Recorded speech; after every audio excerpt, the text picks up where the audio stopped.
हरे जय जय राम कृष्ण हरे जय जय राम जय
जय राम जय जय राम जय जय राम कृष्ण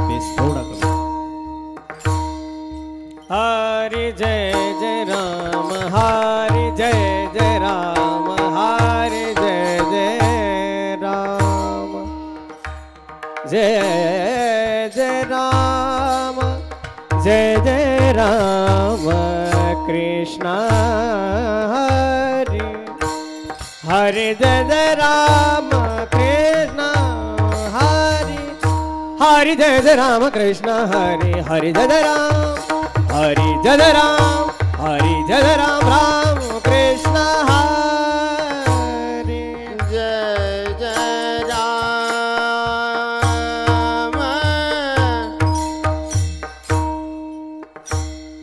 जय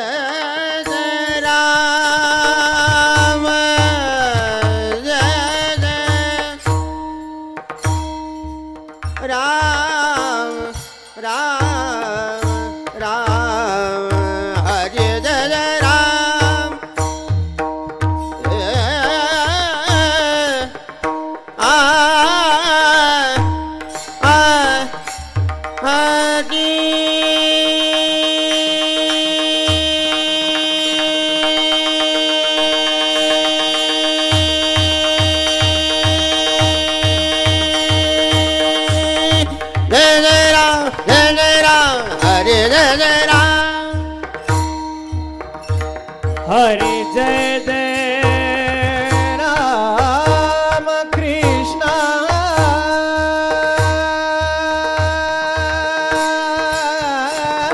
हरे जय जय जय जय राम जय जय राम कृष्ण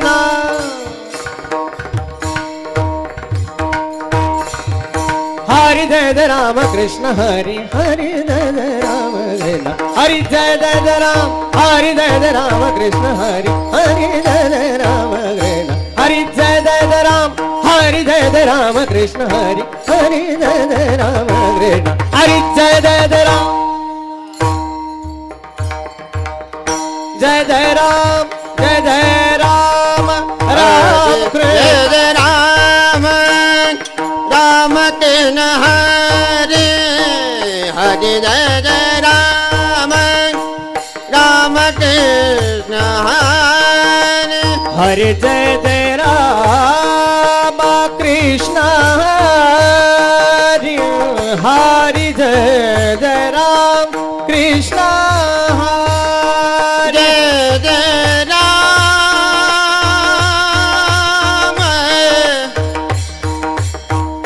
कृष्ण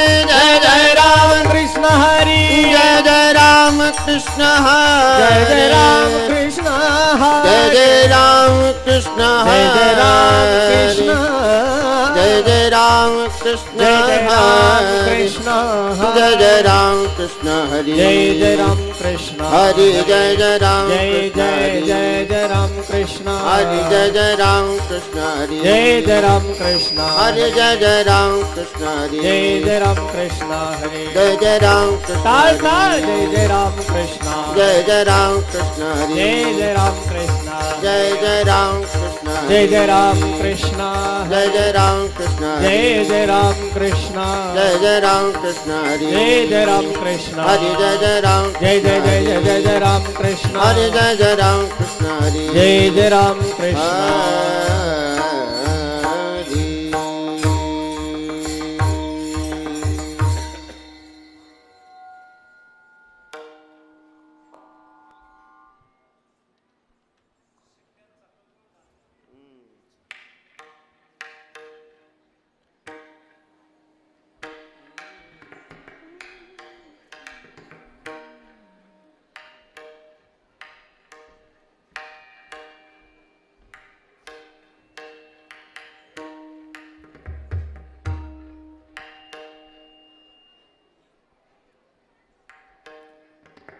स्वर दे ना नाही ना बंद झालंय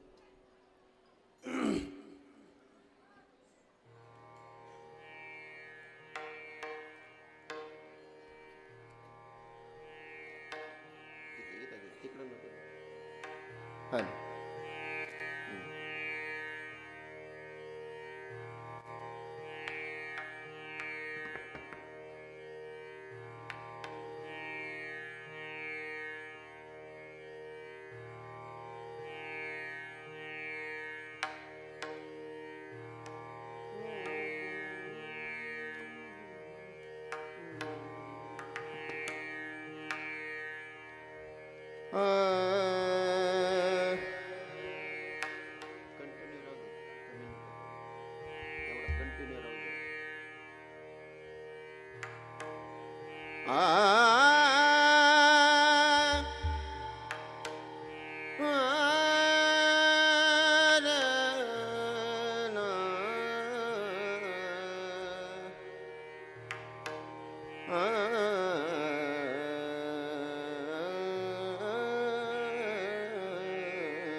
सुंदरते ध्यान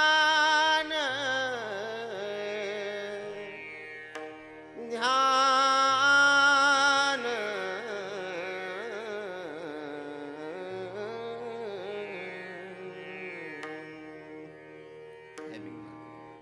सुंदरते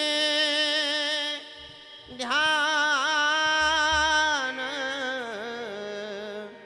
उभे विटेवर सुंदरते ध्यान उभे विटेवर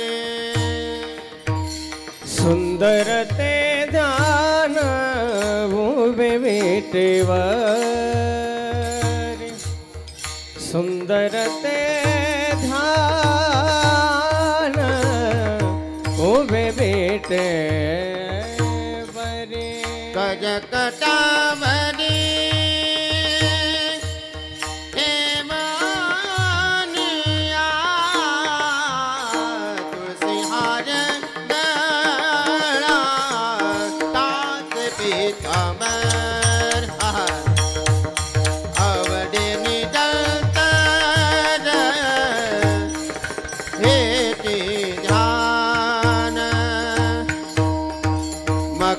कुंडले तळपती श्रवणे कंठी कौसुभमणी विराजित तुका म्हणे माझे हेची सर्व सुख पाहि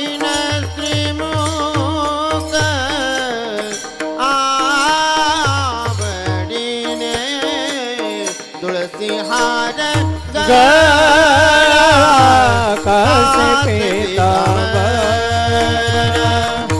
आवडे निरंतर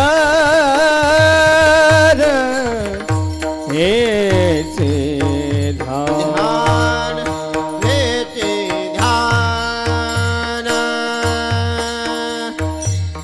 विठोबा रखुमाई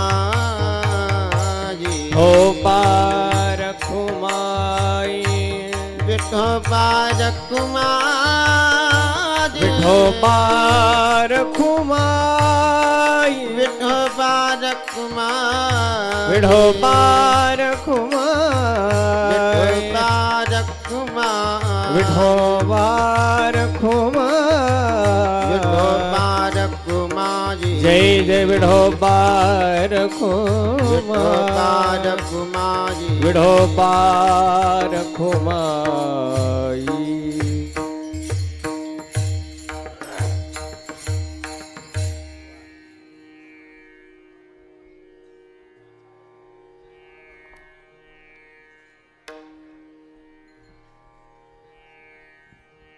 हॅलो, पुनश्च एकदा पाठीमागं बसलेली जी श्रोते मंडळी आहे त्यांना नम्रतेची विनंती आहे, कृपया आपण पुढे येऊन बसला तर कार्यक्रमाची शोभा वाढेल.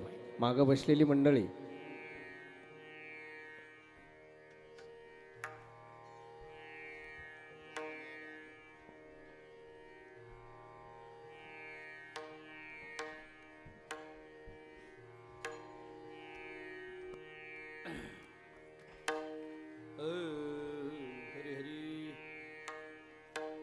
रामकृष्ण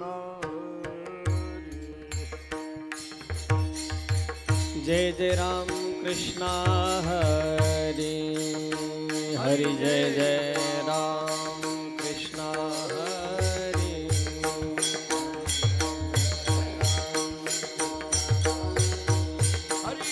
जय जय राम कृष्ण हरी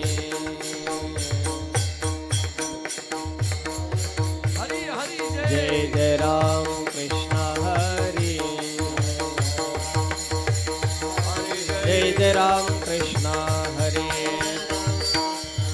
जय जय राम कृष्ण हरे जय जय राम कृष्ण हरे जय जय राम कृष्ण हरे जय जय राम कृष्ण हरे जय जय राम कृष्ण हरे जय जय राम कृष्ण हरे जय जय राम कृष्ण हरे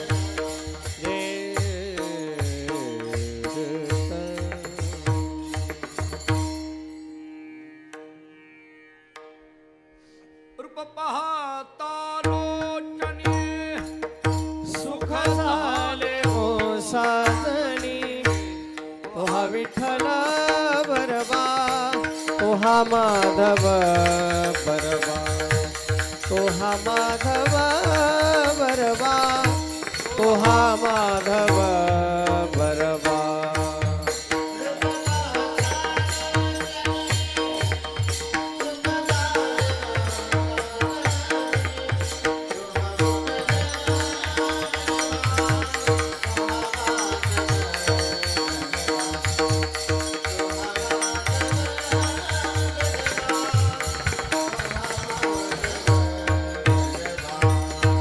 रूप पाहता लोचनी सुख झाले वो साजनी तोहा विठ्ठल बरबा तोहा माधव बरबा तोहा माधव बरबा तोहा माधव बरबा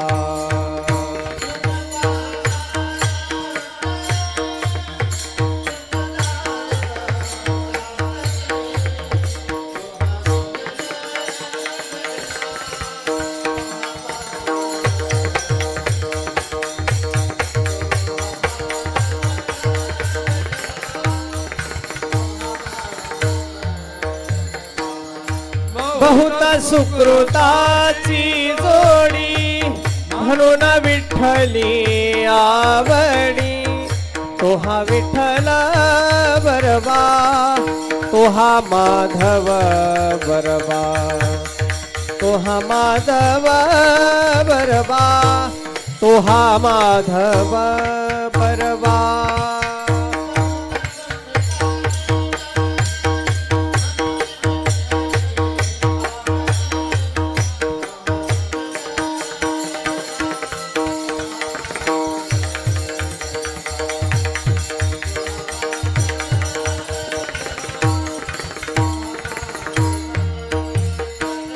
सर्व सुखाचे आगर बापर खुबा देवीवर.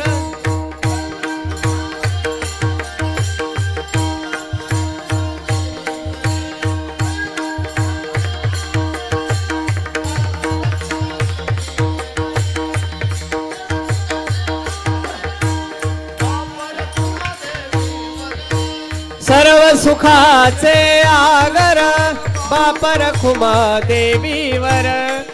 तो हा विठ्ठल बरवा, तो हा माधव बरवा, तो हा माधव बरवा, तो हा माधव बरवा.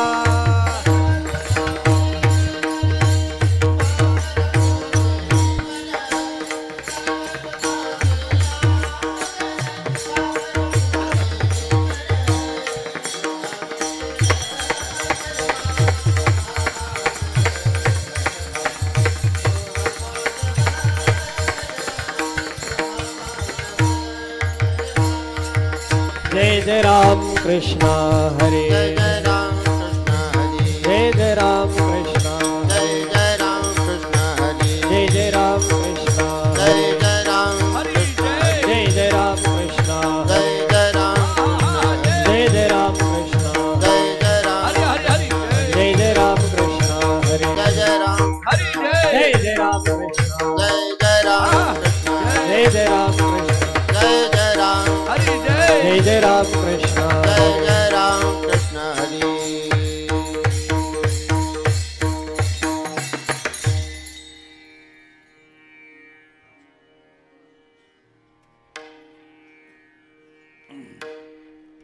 धर्मरक्षा वया अवतार घेसी, धर्म रक्षा वया अवतार घेसी, धर्मरक्षा वया अवतार घेसी. धर्म रक्षा वया अवतार घेसी, आपुल्या पाळीसी भक्तजना, आपुल्या पाळीसी भक्तजना, आपुल्या पाळीसी भक्तजना.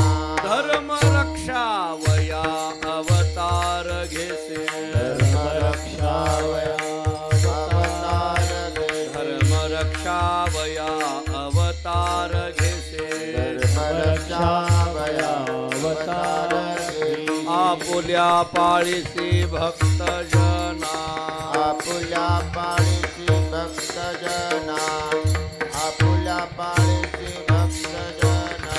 अंबऋषी साठी जन्म सोसिले, अंबऋषी साठी जन्म सोशियले, अंबऋषी साठी जन्म सोसिले. अंबऋषी साठी जन्म सोशियले. दुष्ट निर्दाळिले किती एक, दुष्ट निर्दारिले किती एक, दुष्ट निर्दारिले किती एक. धन्य तुझ कृपा सिंधू म्हणतील, धन्य तुझ धन्य तुझ कृपा सिंधू म्हणतील. कृपा सिंधू म्हणतील. आपुला तो बोल साच करी, आपुला तो बोल साच करी, आपुला तो बोल साच करी. अंबऋषी साठी जन्म सोसिले, अंबऋषी साठी गर्भ सोसिले, अंबऋषी साठी जन्म सोसिले. अंबऋषी साठी जन्म सोसिले. दुष्ट निर्दाळिले किती एक, दुष्ट निर्दाळिले किती एक, दृष्ट निर्दाळिले किती एक. तुका म्हणे तुझ वर्णिते पुराणे, तुका म्हणे तुझ वर्णिती पुराणे, तुका म्हणे तुझ वर्णिते पुराणे. तुका म्हणे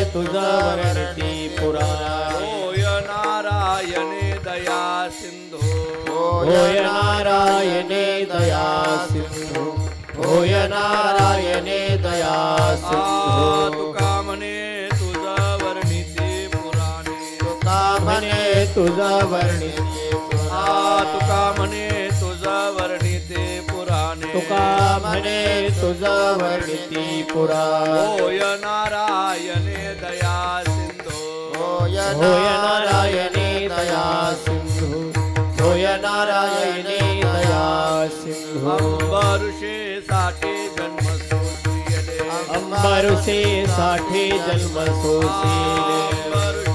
साठी जन्म सोसिले अंबरुषे साठी जन्म सोसिले दुष्ट निर्दाळिले किती एक दृष्ट निर्दाळिले किती एक दृष्ट निर्दाळिले किती एक कुमार कुमाई विठोबार कुमारी विठोबार कुमाई विठोबार कुमारी ओबार कुमाई विठोबार कुमारी ओबार कुमाई विठोबार कुमारी विठोबार कुमाई विठोबार कुमारी ओबार कुमाई विठोबार कुमारी ओबार कुमाई विठोबार कुमारी ओबार कुमाई विठोबार कुमारी ओबार विठोबार कुमाई कुमारी ओबार कुमाई विठोबार कुमारी ओबार कुमाई विठोबार कुमारी ओबार कुमाई विठोबार कुमारी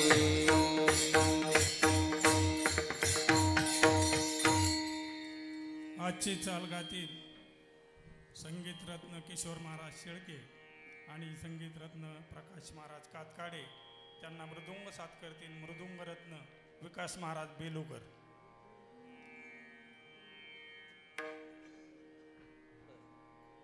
कसं आहे ना बेस कमी करा माझ्या मागचा मॉल्ट हॅलो सुनील सुनील इथं दे इथं जागा दे दोघांची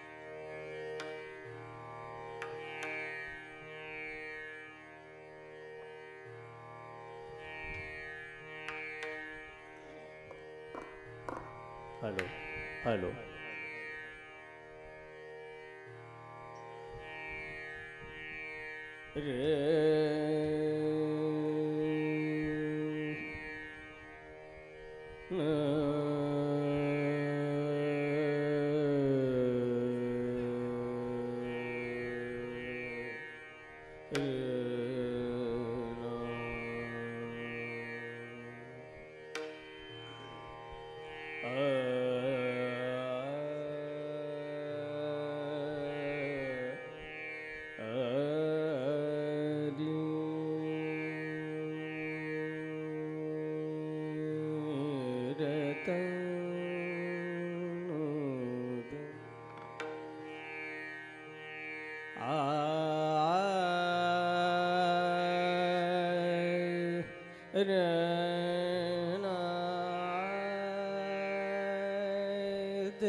धर्म रक्षावया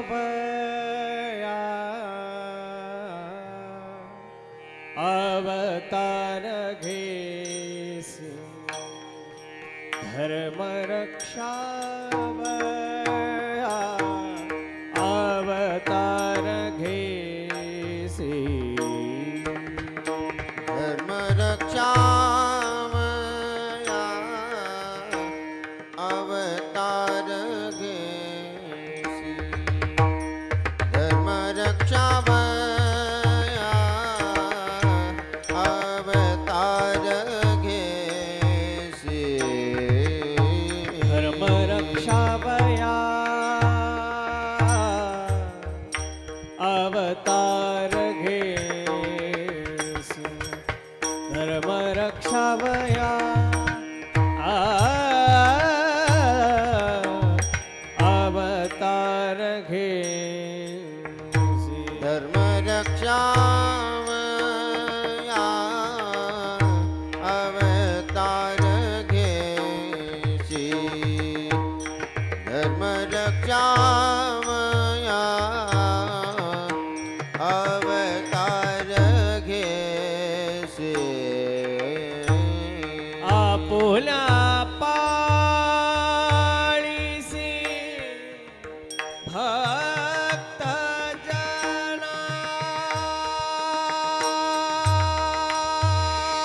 फुला पाळीसी आपुला पाळीसी भक्त जना अंबरुसी साठी जन्म सोसिये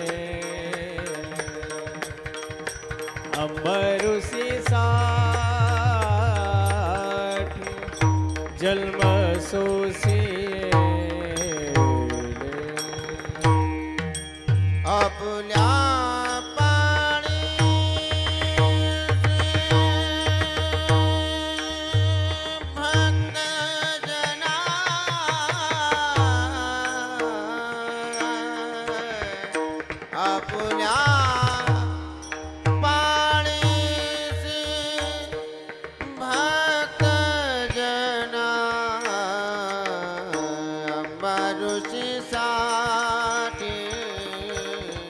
जन्म सोसिये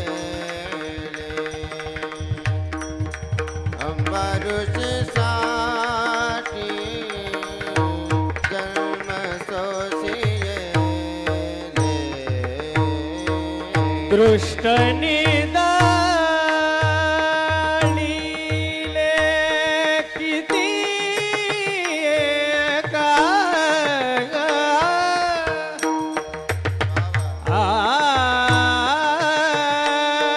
दृष्ट निदळिले किती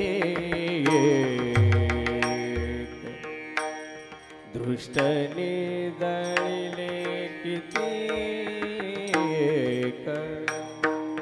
दृष्ट निदळिले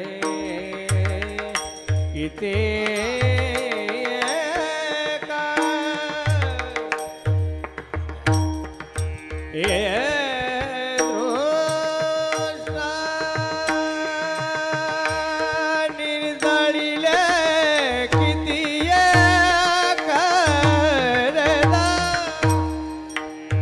आ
दृष्ट निर्दळीले किती एक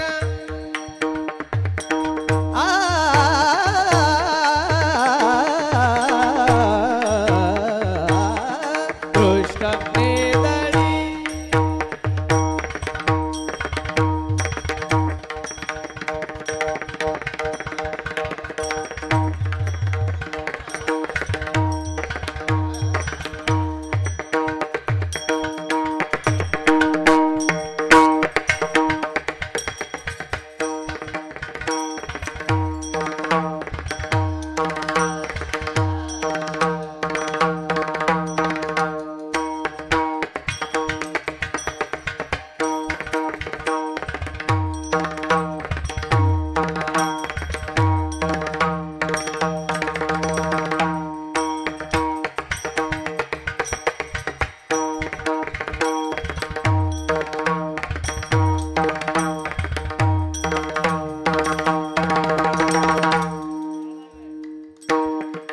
दृष्ट निर्दळीले किती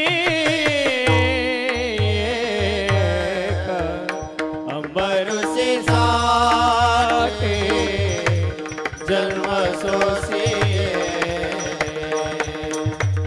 अंबरुसी साठे जन्म सोसिये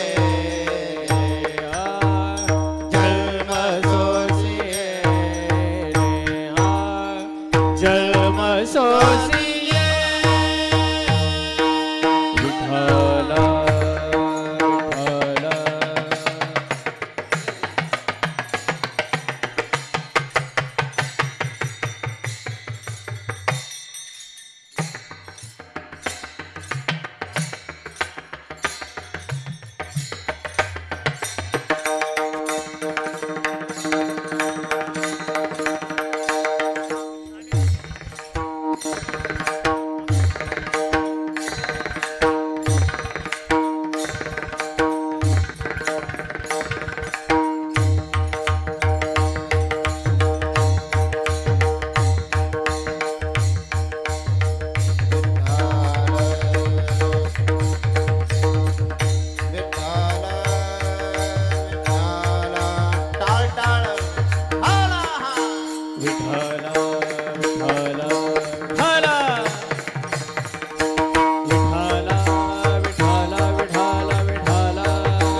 रक्षावया अवतार घेसी आपुल्या पाळीसी भक्तजना अंबऋषीसाठी जन्म सोसियले दुष्ट निर्दाळिले किती एक धन्य तुझ कृपा सिंधू म्हणतील आपुला तू बोल साच करी अंबऋषीसाठी जन्म सोसियले दुष्ट निर्दाळिले किती एक तुका म्हणे तुझ वर्णिती पुराणे होय नारायणी दया सिंधू अंबऋषीसाठी जन्म सोसियले दुष्ट निर्दाळिले किती एक पांडुरंगा करू प्रथम नमन पांडुरंगा करू पांडुरंगा करू प्रथम नमन प्रथम नमन पांडुरंगा करू प्रथम नमन दुसरे चरण संताचे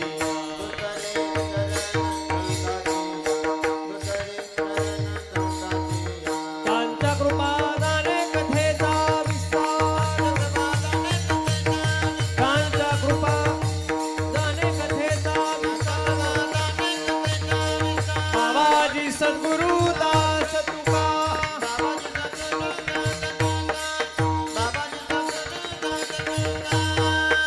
पांडुरंगा करू प्रथम नमन दुसरी चरण संताची त्यांच्या कृपादाने कथेचा विस्तारो बाबाजी सद्गुरुदास तुका मस्तक हे पायावरी या वारकरी संताची जेने पंढरी सारिखाची आपुला धामणगाव केला वैकुंठाधिपती श्री विठ्ठल सखा सोयरा जोडीला जो का भक्त विरक्त भूतळवटी विख्यात हा बोधला त्या श्री संत सद्गुरुमान कोजी चरणी साष्टांग मी घातिला विठाला विठाला विठाला विठाला विठाला विठाला विठाला विठाला विठाला विठाला विठाला विठाला विठाला विठाला विठाला धर्मरक्षावया अवतार घेसी आपुल्या पाळीसी भक्तजना अंबऋषीसाठी जन्म सोसियली दुष्ट निर्दळिले किती एक प्रस्तुत कीर्तन रूपी सेवेकरिता म्हणजे निरूपणाकरिता प्राप्त असणारा अभंग महान भगवत भक्त जगद्गुरू श्री संत तुकाराम महाराज यांचा अत्यंत प्रसिद्ध महत्त्वाचा भगवंताच्या अवताराची कारणमीमांसा करणारा गोडासा चारचरणाचा अभंग आहे. या अभंगातून जगद्गुरू श्री संत तुकाराम महाराज सांगतायत भगवान अवताराला येतात का येतात तीन महत्त्वाची कारणं सांगितली. धर्मरक्षावया अवतार घेसी हे एक महत्त्वाचं कारण सांगितलं. आपुल्या पाळीसी भक्त जना हे एक महत्त्वाचं कारण सांगितलं आणि दुष्ट निर्दाळिले किती एक हे एक महत्त्वाचं सांगितलं. या तीन कारणाकरता भगवान अवताराला येतात असा विचार या अभंगातून करतात. विठाला विठाला विठाला विठाला विठाला विठाला विठाला विठाला विठाला. भगवान गोरेश्वराच्या दिव्य अधिष्ठानाच्या सानिध्यामध्ये समस्त गोरेगाव ग्रामस्थ मंडळी भाविक मंडळी भजनी मंडळी समस्त ग्रामस्थांच्या वतीने सुरू असणारा हा उत्सव आणि या उत्सवातील एक अत्यंत महत्त्वाचा पर्वकाळाच्या दिनीची कीर्तन सेवा माझ्याकडे आहे. आपल्या भारतीय संस्कृतीमध्ये रामनवमी हा एक फार मोठा उत्सव म्हणून साजरा केला जातो. आपल्याकडे काही उत्सव असे आहेत की ते उत्सव संपूर्ण देशभर नव्हे जगभर साजरे केले जातात. त्याच्यातला एक उत्सव म्हणून रामनवमीकडे पाहिलं जातं. अन्य काही उत्सव एखाद्या गावापुरती असतील, एखाद्या तालुक्यापुरती असतील, एखाद्या जिल्ह्यापुरती असतील, एखाद्या राज्यापुरती असतील, परंतु रामनवमीचा उत्सव हा संपूर्ण देशभर जगभर साजरा केला जातो. प्रभू रामचंद्रांच्या अवताराचा दिन म्हणून या नवमीकडे पाहिलं जातं आणि अशा पर्व काळावरची सेवा सकाळच्या सत्रातली माझ्याकडे या ठिकाणी आलेली आहे. एक भव्य दिव्य अशा पद्धतीच्या उत्सवाचं आयोजन समस्त ग्रामस्थांनी या ठिकाणी केलेलं आहे. वारकरी संप्रदायातील अनेक सत्पुरुष ज्या गावाला आत्तापर्यंत येऊन गेले अशी एक पवित्र भूमी ही आहे. यावर्षी हे उत्सवाचं 50वं वर्ष म्हणून भक्ती पंढरी महोत्सव म्हणून आपण साजरा करता. 50 वर्षाला सुवर्ण महोत्सव आपल्याकडे म्हटलं जातं आणि म्हणून सुवर्ण जयंती महोत्सव एवढ्या थाटामाटामध्ये वैभवामध्ये या ठिकाणी संपन्न होतोय. रामचंद्र प्रभूंचा उत्सव एवढ्या मोठ्या वैभवामध्ये संपन्न करणं हे आपल्या भारतीयांचा मुख्य अशा पद्धतीचा उद्देशच त्याच्या पाठीमागटला असा आहे की सर्व धर्मीय सर्व लोक या उत्सवामध्ये एकत्रित यावे आणि प्रभू रामचंद्रांचा जयघोष आपल्याकडून व्हावा. ती उत्सवप्रियता आपल्या अंतःकरणामध्ये अखंड यावी. थोडं आणखीन पुढं बोलायचं झालं तर उत्सव साजरे का करायचे असतात, सगळ्यांनी एकत्रित यावं आणि एकरूप व्हावं याच्याकरता उत्सव असतात. फक्त एकत्रित येण्याने उत्सव होत नाही. मी थोडं पुढं बोलतो. फक्त एकत्रित आलं तर उत्सव साजरे होत नाहीत. एकत्रित आलेले एकरूप झाले की उत्सव साजरे होतात. फक्त एकत्रित आल्यानंतर बऱ्याचदा असं घडतं, एकत्रित आलो आणि एकरूप नाही झालो की काय होतंय हे महाराष्ट्राने मागच्या 5 वर्षात बघितलंय, मी सांगायची गरज नाही. त्यामुळे एकत्रित येऊन एकरूप झालं पाहिजे. मला वाटतं की आज भक्ती पंढरीच्या निमित्ताने गोरेगावमध्ये सगळेजण एकत्रित येऊन एकरूप झालेले आहेत आणि हे एकरूप करण्याचं सामर्थ्य भगवान श्री गोरेश्वराच्या ठिकाणी असल्यामुळे त्या अधिष्ठानापुढे हा उत्सव संपन्न होतोय. आपल्याकडे सप्ताह करणं याला एक पद्धतीचं अनुष्ठान म्हटलं जातं. तत्वज्ञानामध्ये प्रक्रिया अशी आहे, मानवी जीवनामध्ये अधिष्ठान असावं, अधिष्ठानापुढे अनुष्ठान असावं, अनुष्ठानामध्ये अनुसंधान असावं, अनुसंधानामध्ये अनुराग असावा, मग अनुभवाची निर्मिती होत असते. म्हणजे अनुभवाच्या निर्मितीकरिता अधिष्ठानाची गरज आहे. भगवान गोरेश्वराचं एक दिव्य अशा पद्धतीचं अधिष्ठान आहे आणि त्या अधिष्ठानापुढे हा सुवर्ण जयंतीचं एक पद्धतीचं अनुष्ठान रामचंद्र प्रभूंच्या जन्माच्या निमित्ताने सुरू आहे असं म्हणायला हरकत नाही. विठाला विठाला विठाला विठाला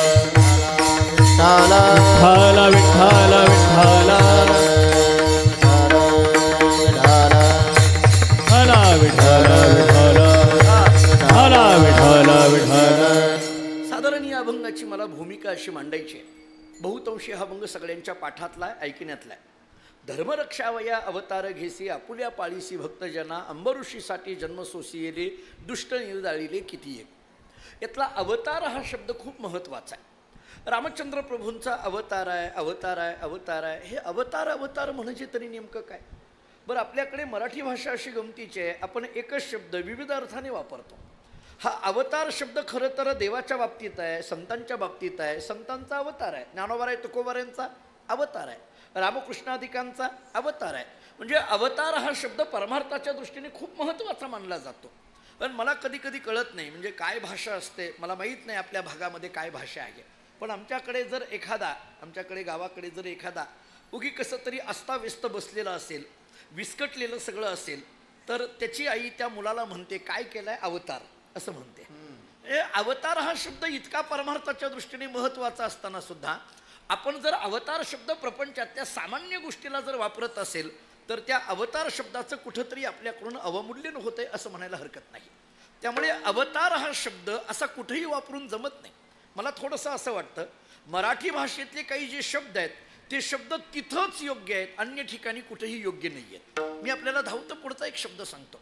कृपा हा शब्द किती महत्त्वाचा आहे आपल्या सगळ्यांना. आपण सगळी प्रापंचिक मंडळी आहोत. मला सांगा हा कृपा शब्द कुठं लागतो? भगवंताची कृपा, संतांची कृपा, सद्गुरूंची कृपा, आई वडिलांची कृपा. उगी आता एक मनुष्य कीर्तनामध्ये बसला, त्याच्याकडे तंबाखू आहे पण चुना नाही, दुसऱ्यांनी चुना दिला, बरं झालं कृपा. याला काय अर्थ आहे का? चुना देणाऱ्याला कुठं कृपा शब्द म्हटला जातो का? त्यानं चुना लावलेला कळाला नाही तो कृपा म्हणायला लागला, असं कुठं असतं का? त्यामुळे कृपा हा शब्द असा कुठेही वापरून जमत नाही, त्या शब्दाचं आपल्याकडून अवमूल्यन होईल. त्यामुळे कृपा हा शब्द भगवंताच्याच बाबतीत आहे, संतांच्याच बाबतीत आहे, सद्गुरूंच्याच बाबतीत आहे किंवा आईवडिलांच्याच बाबतीत आहे. तसा अवतार हा शब्द केवळ देवाच्या अथवा संतांच्याच बाबतीत आहे, तो अन्य कुठेही वापरून जमत नाही. आता थोडंसं पुढं बोलतो. हे अवतार या शब्दाचा विचार इतका जर मौल्यवान अशा पद्धतीने असेल तर हा अवतार शब्द नेमका आला कसा? मला जास्त विस्तार मला वेगळं काही मांडायचं नाही आहे. मला जे आज खरं तर हे कीर्तन रामनवमीचं कीर्तन म्हणजे तसं बांधील कीर्तन असतं.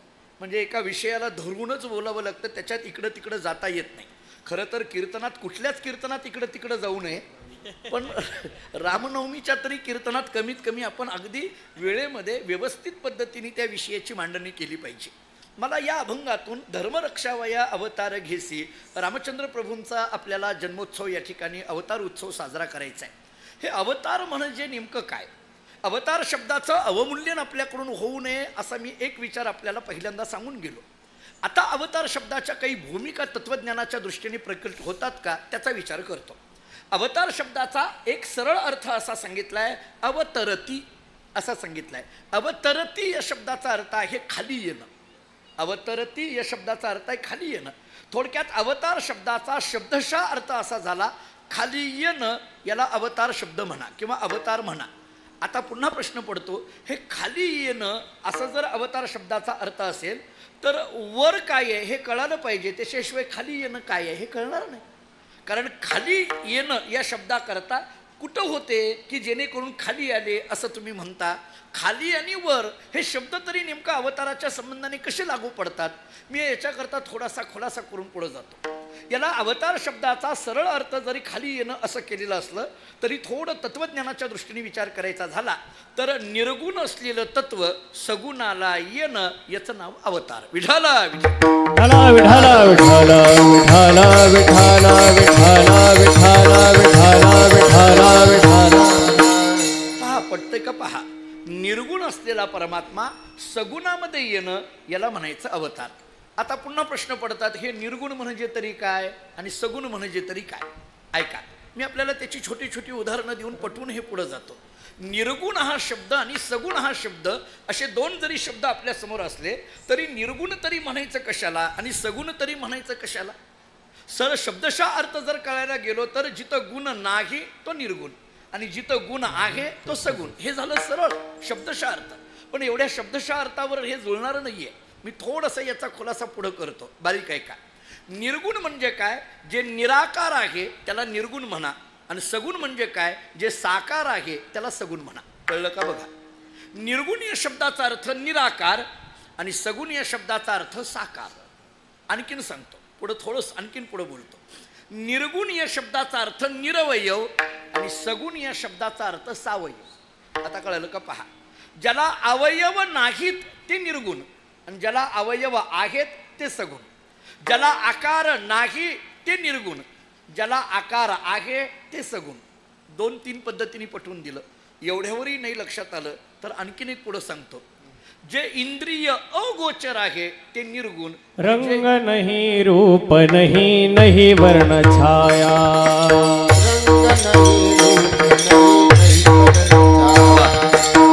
निराकार निर्गुण तुझ रघुराया,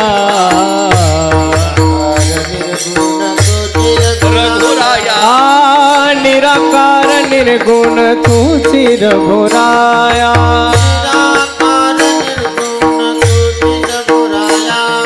मैं गुलाम मैं गुलाम मैं गुलाम तेरा, मैं गुलाम मैं गुलाम मैं गुलाम तेरा.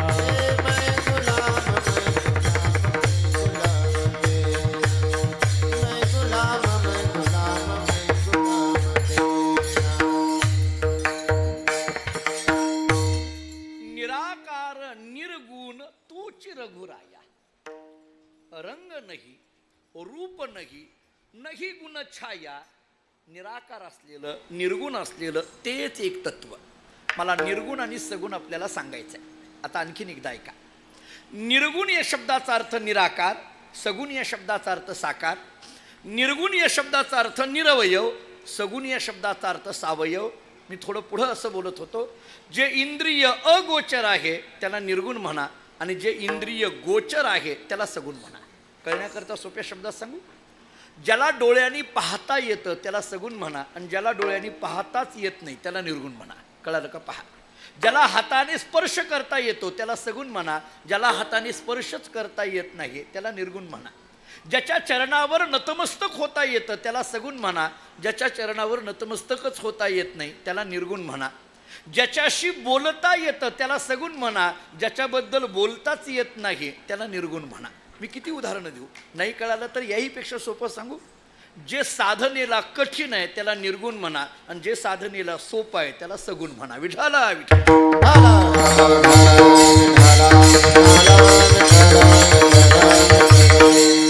एवढे सगळे मुद्दे मिळून. जे साधनेला कठीण आहे ते निर्गुण आहे, जे साधनेला सोपं आहे त्याला सगुण. आता याच्यापेक्षाही सोपं सांगता येत नाही म्हणून थांबतो आता. सोपं हे सोपं, सगुण आणि निर्गुण याचे फरक मी सांगत होतो. सोपं या शब्दाचा थोडं आणखीन पुढं बोलायचं झालं तर ज्याला नाव रूप नाही ते निर्गुण आहे आणि ज्याला नाव रूप आहे ते सगुण आहे. तुकोबरांचे शब्द फार गोड आहेत. तुकाराम महाराज सांगतात याला नाव रूप नव्हतं त्यामुळे आम्हाला साधनेच्या दृष्टीने ते कठीण होतं, पण आता हा नावाला आला रूपाला आला म्हणून आम्हाला साधनेच्या दृष्टीने झाला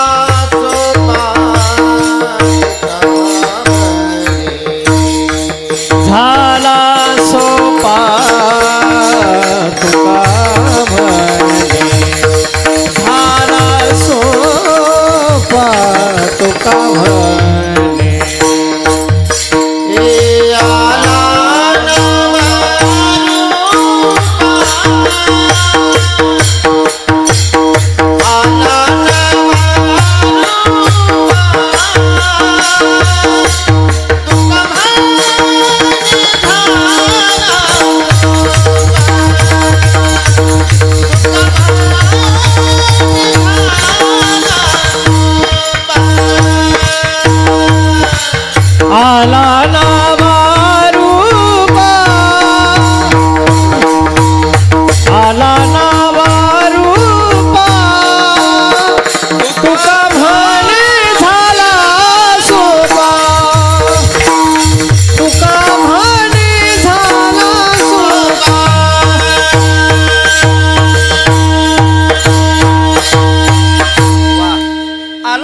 सोपा. महाराज सांगतात आला हा निर्गुणातून असलेला परमात्मा सगुणामध्ये आला. एक जाता जाता वाक्य सांगू, ऐका बारीक. देवाच्या बाबतीत जो शब्द येतो तो आला आणि संतांच्या बाबतीत जो शब्द येतो तो आलो. आम्ही वैकुंठवासी आलो आलो याची कारण अशी. पण देवाच्या बाबतीत मात्र बोलताना असं म्हणावं लागतं आला नावारूपा. किंवा दुसरा अभंग सांगतो गुन्हा आला विटेवर. महाराजांचे शब्द आहे बघा. म्हणजे देवाच्या बाबतीत बोलताना महाराज असं सांगतात आला नावारूपा आला किंवा गुन्हा आला विटेवरी आला. पण तुकाराम महाराज संतांच्या किंवा स्वतःच्या बाबतीत बोलताना मात्र म्हणतात आम्ही वैकुंठवासी आलो याचे कारण असे. किंवा देशवेशनो हे माझा सहज फिरत आलो. आलो हे आलो आणि आला याच्यात काय फरक आहे हो? तुम्ही आपण सगळी मराठीची जाणकार मंडळी आहात. आला हा शब्द कोणाकरता वापरायचा आणि आलो हा शब्द कोणाकरता वापरायचा एका वाक्यात सांगू. याच्यात काय फरक आहे? तुम्ही म्हणाल एका मात्र्याचा फरक आहे, त्यात काय अवघड आहे? नाही, एका मात्र्यानी सुद्धा फार मात्र होऊन जातं, बिघडून जातं. मराठीमध्ये अशी गंमत आहे महाराज, प्रत्येक अक्षर महत्वाचं आहे, प्रत्येक शब्द महत्वाचा आहे, वेलांटी महत्वाची आहे. पहिली का दुसरी हेही महत्वाचं आहे. पहिली वेलांटी दिली तरी वेगळा अर्थ लागतो, दुसरी वेलांटी दिली तरी वेगळा अर्थ लागतो. विरामचिन्ह बदलली तरी अर्थ वेगळे लागतात. कितीतरी उदाहरणं या संबंधाने माझ्या समोर आहेत. आला आणि आलो याच्यात फार फरक आहे. सांगू, आला म्हणणं हे पारतंत्र्याचं आहे आणि आलो म्हणणं हे स्वातंत्र्यातलं आहे. पटलं तर आणखीन पुढे बोलतो. आलो म्हणणं हे स्वतःच्या हातातलं आहे आणि आला म्हणणं हे स्वतःच्या हातातलं नाही. त्याच्याकरता खुलाशी करून पुढे जातो. देव, संत आणि मनुष्य याच्याबद्दल जुने कीर्तनकार फार गोड सांगायचे. आपण अनेकांची कीर्तनं ऐकलेली मंडळी आहात. गेली 50 वर्ष झालं उत्सव संपन्न होतोय म्हणजे अनेक कीर्तनं तुम्ही ऐकलेली आहे. पूर्वीची जुनी कीर्तनकार असं सांगायचे, येणं हातामध्ये नाही पण जाणं हातामध्ये आहे त्याला देव म्हणा. येणंही हातामध्ये आहे आणि जाणंही हातामध्ये आहे त्यांना संत म्हणा. येणंही हातात नाही आणि जाणंही हातात नाही त्याला माणूस म्हणा. पटलं का बघा. येणं हातामध्ये नाही पण जाणं हातामध्ये आहे त्याला देव म्हणा. देवाचं येणं हातामध्ये नाही आहे, त्याला कुणीतरी बोलवावं लागतं, त्याच्याशिवाय देव येत नाही. दुसरं प्रमाण द्यायचं झालं तर हाके सरसी उडी घालोनिया स्तंभ पोडी. कुणीतरी हाक मारावी लागते, कुणीतरी बोलवावं लागतं, त्याच्याशिवाय परमात्मा येत नाही. थोडं गमतीने बोलतो, बोलवल्याशिवाय येत नाही त्याचं नाव देव. बोलवल्याशिवाय येतच नाही त्याचं नाव देव. तुम्ही म्हणाले एवढं जोरात का सांगायला लागला? त्याचं कारण असं आहे, एका गावामध्ये कीर्तनाला गेलो, एक मनुष्य त्या गावातला कीर्तनाला दिसलाच नाही. मी त्यांना म्हटलं का हो तुमच्या गावी आलतो, कीर्तनाला आलतो, तुम्ही काही दिसला नाही. ते म्हटले आम्हाला कुठं बोलवलं, हे आपल्याकरता देवच आहे. कळलं का? काय बोलवायची गरज आहे? पण देवाच्या बाबतीत असं आहे, त्याला बोलवावं लागतं, हाक मारावी लागते, त्याच्याशिवाय तो देत नाही. पण अवतार समाप्तीच्या वेळेला मात्र कार्य झालं की तो अवतार समाप्तीला कोणाची वाट बघत नाही. रामचंद्र प्रभूंना वाटायला लागला आपला अवतार संपवावा, निघाले. भगवान श्रीकृष्ण परमात्म्याला वाटायला लागला आपला अवतार संपवावा, निघाले. ते थांबत नाही. येणं हातामध्ये नाही पण जाणं हातामध्ये आहे त्याला देव म्हणा. आता थोडं पुढं ऐका. येणंही हातामध्ये आहे आणि जाणंही हातामध्ये आहे त्यांना संत म्हणा. ज्ञानेश्वर महाराजांना वाटलं आज अवताराला यावं, आले. ज्ञानोबांना वाटलं वयाच्या 22व्या वर्षी संजीवन समाधी घ्यायची, निघाले. कुणी अडवलं? तुकोबारांना वाटलं वयाच्या 42व्या वर्षी एकटं नाही सदेह वैकुंठाला या ठिकाणी निघायचं, निघाले. नामदेवरायांना वाटलं वयाच्या 80व्या वर्षी एकटी समाधी घ्यायची नाही, घरातल्या 14 लोकांना घेऊन समाधी घ्यायचं, निघाले. कुणी अडवलं सांगा? येणं जाणं त्यांच्या हातामध्ये. पाहिजे तेव्हा येऊ शकतात, पाहिजे तेव्हा जाऊ शकतात. मला कधी कधी आश्चर्य वाटतं, ज्ञानोबारांचं वय समाधीच्या वेळेला अवघं 22 वर्ष. आता अलीकडल्या काळामध्ये चरित्र सुद्धा सांगताना फार अवघड जातं. एका वडिलांनी मुलाला सांगितलं, अरे तू 16व्या वर्षी नापास झाला, तुला कळत नाही. ज्ञानेश्वर महाराजांनी 16व्या वर्षी ज्ञानेश्वरी लिहिली आणि तू 16व्या वर्षी नापास झाला, तुला कळत नाही का? ते पोरगं इतकं विचित्र. तो म्हटला, बाबा ज्ञानोबारांनी 22व्या वर्षी समाधी घेतली, तुम्हाला कळत नाही का? म्हणजे हे लक्षात घ्या, हे फार अवघड आहे. आता चरित्र सुद्धा कशी सांगायची फार कठीण जातं. ऐका, तुकाराम महाराज सदेह वैकुंठाला 42व्या वर्षी जातात. नामदेव महाराज, मला कधी कधी आश्चर्य वाटतं, आपण सगळी जाणती मंडळी आहात. नामदेव महाराज, आपण पंढरपूरला आल्यानंतर नाही पांडुरंगाचं दर्शन झालं तरी नामदेव पायरीचं दर्शन आपण घेतो आणि वारी पूर्ण झाली म्हणून माघारी पिळतो. बरोबर आहे? बऱ्याचदा असं घडतं. अलीकडल्या काळात गर्दी फार झाली, पूर्वीसारखं आपल्याला लगेच दर्शन होत नाही. 2-3 तास, 4 तास, 5 तास दर्शनाला लागतात. नामदेव पायरीचं दर्शन आम्ही घेतो. नामदेवरायांच्या चरित्रामध्ये मला कधी कधी आश्चर्य वाटतं. नामदेवराय संजीवन समाधी करता निघतात, त्यांच्याबरोबर त्यांचे आई वडील येतात, मान्य आहे. त्यांची बायको म्हणते मी येणार, मान्य आहे. त्यांच्या मुलांनी सांगितलं आम्ही येणार, मी म्हणतो तेही मान्य आहे, पण सुनांनी सुद्धा म्हणावं आम्ही समाधीला येणार, हे किती विशेष आहे हो, किती विशेष आहे. 14 माणसं एकत्रित पद्धतीने समाधी घेतात, सोपी गोष्ट आहे का? मी तर थोडं पुढं बोलतो. नामदेव यांचं ते घर जे मंदिर दाखवलं जातं त्या छोट्याशा खोलीमध्ये 14 माणसं एकत्रित राहायची आणि तरी नामदेव यांनी सगळ्यांना सांगावं विठोबाचे राज्य आम्हा नित्य दिवाळी. 14 माणसं एकत्रित राहून सुद्धा एकदाही तक्रार करायची नाही, याला खरं एकत्रित कुटुंब पद्धती म्हणतात. एकत्रित कुटुंब पद्धती याला म्हणतात. तुम्ही जुनी माणसं इथं बसलेली आहे. एकत्रित कुटुंब पद्धती म्हणजे आपल्याकडे काय व्याख्या सांगितली, आई वडील पती पत्नी भाऊ बहीण सगळे एकत्रित राहणं, याला एकत्रित कुटुंब पद्धती. मी तर आता अलीकडे या विचारावर आलो, एकत्रित कुटुंब पद्धती म्हणजे काय, नवरा बायको दोघं जरी एकत्रित राहिली बस झालं एकत्रित कुटुंब पद्धती. आता मी वकील असल्यामुळे कोर्टात जातोय, मला माहीत आहे काय परिस्थिती आज कोर्टामध्ये आहे. मला कधी कधी पडतो जर आम्हीच आमच्यापासून वेगळं व्हायचं म्हणत असेल तर मग आजी संसार सुपळ झालंय गे माय, हे प्रमाण कुठं लावायचे महाराज, थोडासा विचार करा.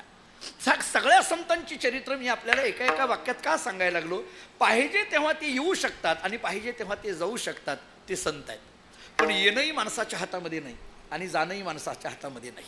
मी जरा पुढं बोलू, आल्यानंतर आल्याची तारीख सांगता येते पण जायची तारीख मात्र कोणालाही सांगता येत नाही. आपण वाढदिवस साजरे करतो, अमुक अमुक दिवसाला आमचा वाढदिवस आहे. काही काही वेळेला ते बोर्ड लिहिले जातात, जीवेत शरद हा शतम. एका बोर्डवर लिहिलं होतं तुम जिओ हजारो साल. खोटं आहे बरं का, हे खरं नसतंय, उगा आता लिहायचं म्हणून लिहायचं असतंय. खरं तर येणं जाणं हातात नाही. आमचे वडील एक वाक्य सांगत असतात, किशोर महाराज आमचे वडील असं सांगत असतात, येणंही माणसाच्या हातात नाही आणि जाणंही माणसाच्या हातात नाही, मग माणसाच्या हातात काय आहे, आल्यापासून जाईपर्यंत कसं वागायचं एवढंच माणसाच्या हातामध्ये आहे, याच्यापेक्षा काही नाही महाराज. आणि म्हणून थोडंसं बारीक आहे का, भगवान मात्र येणं हातामध्ये नाही, त्याला कुणीतरी आणावं लागतं. आणि येला रूपाबळी करोनी खळे हरिदास, कुणीतरी भक्त व्हावं लागतं, कुणीतरी हाक मारावी लागते, त्याच्याशिवाय देव येत नाही. आता थोडं पुढं आहे का, याचा अर्थ निर्गुण असलेलं तत्व सगुणामध्ये आलं. मला एक साधा प्रश्न विचारायचा आहे, हे निर्गुण तरी काय आणि सगुण तरी काय, हे दोन वेगवेगळे शब्द मांडले, याचा अर्थ देव वेगवेगळे झाले का? जर निर्गुण असलेला परमात्मा सगुणामध्ये आला असं जर म्हणत असाल तर निर्गुण असलेला देव वेगळा आणि सगुण असलेला देव वेगळा असं म्हणायचं आहे का? या प्रश्नाचं उत्तर ज्ञानोबारायांच्या एका अभंगाने सुटून जातं. सगुण निर्गुण एक गोविंदो रे, सगुण निर्गुण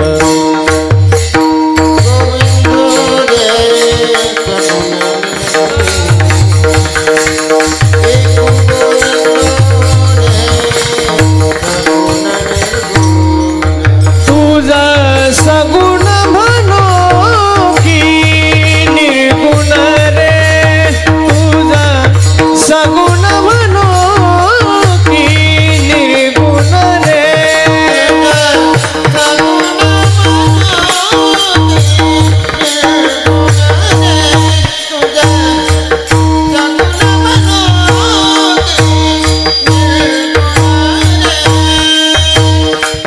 सगुण निर्गुण एक गोविंदो रे, सगुण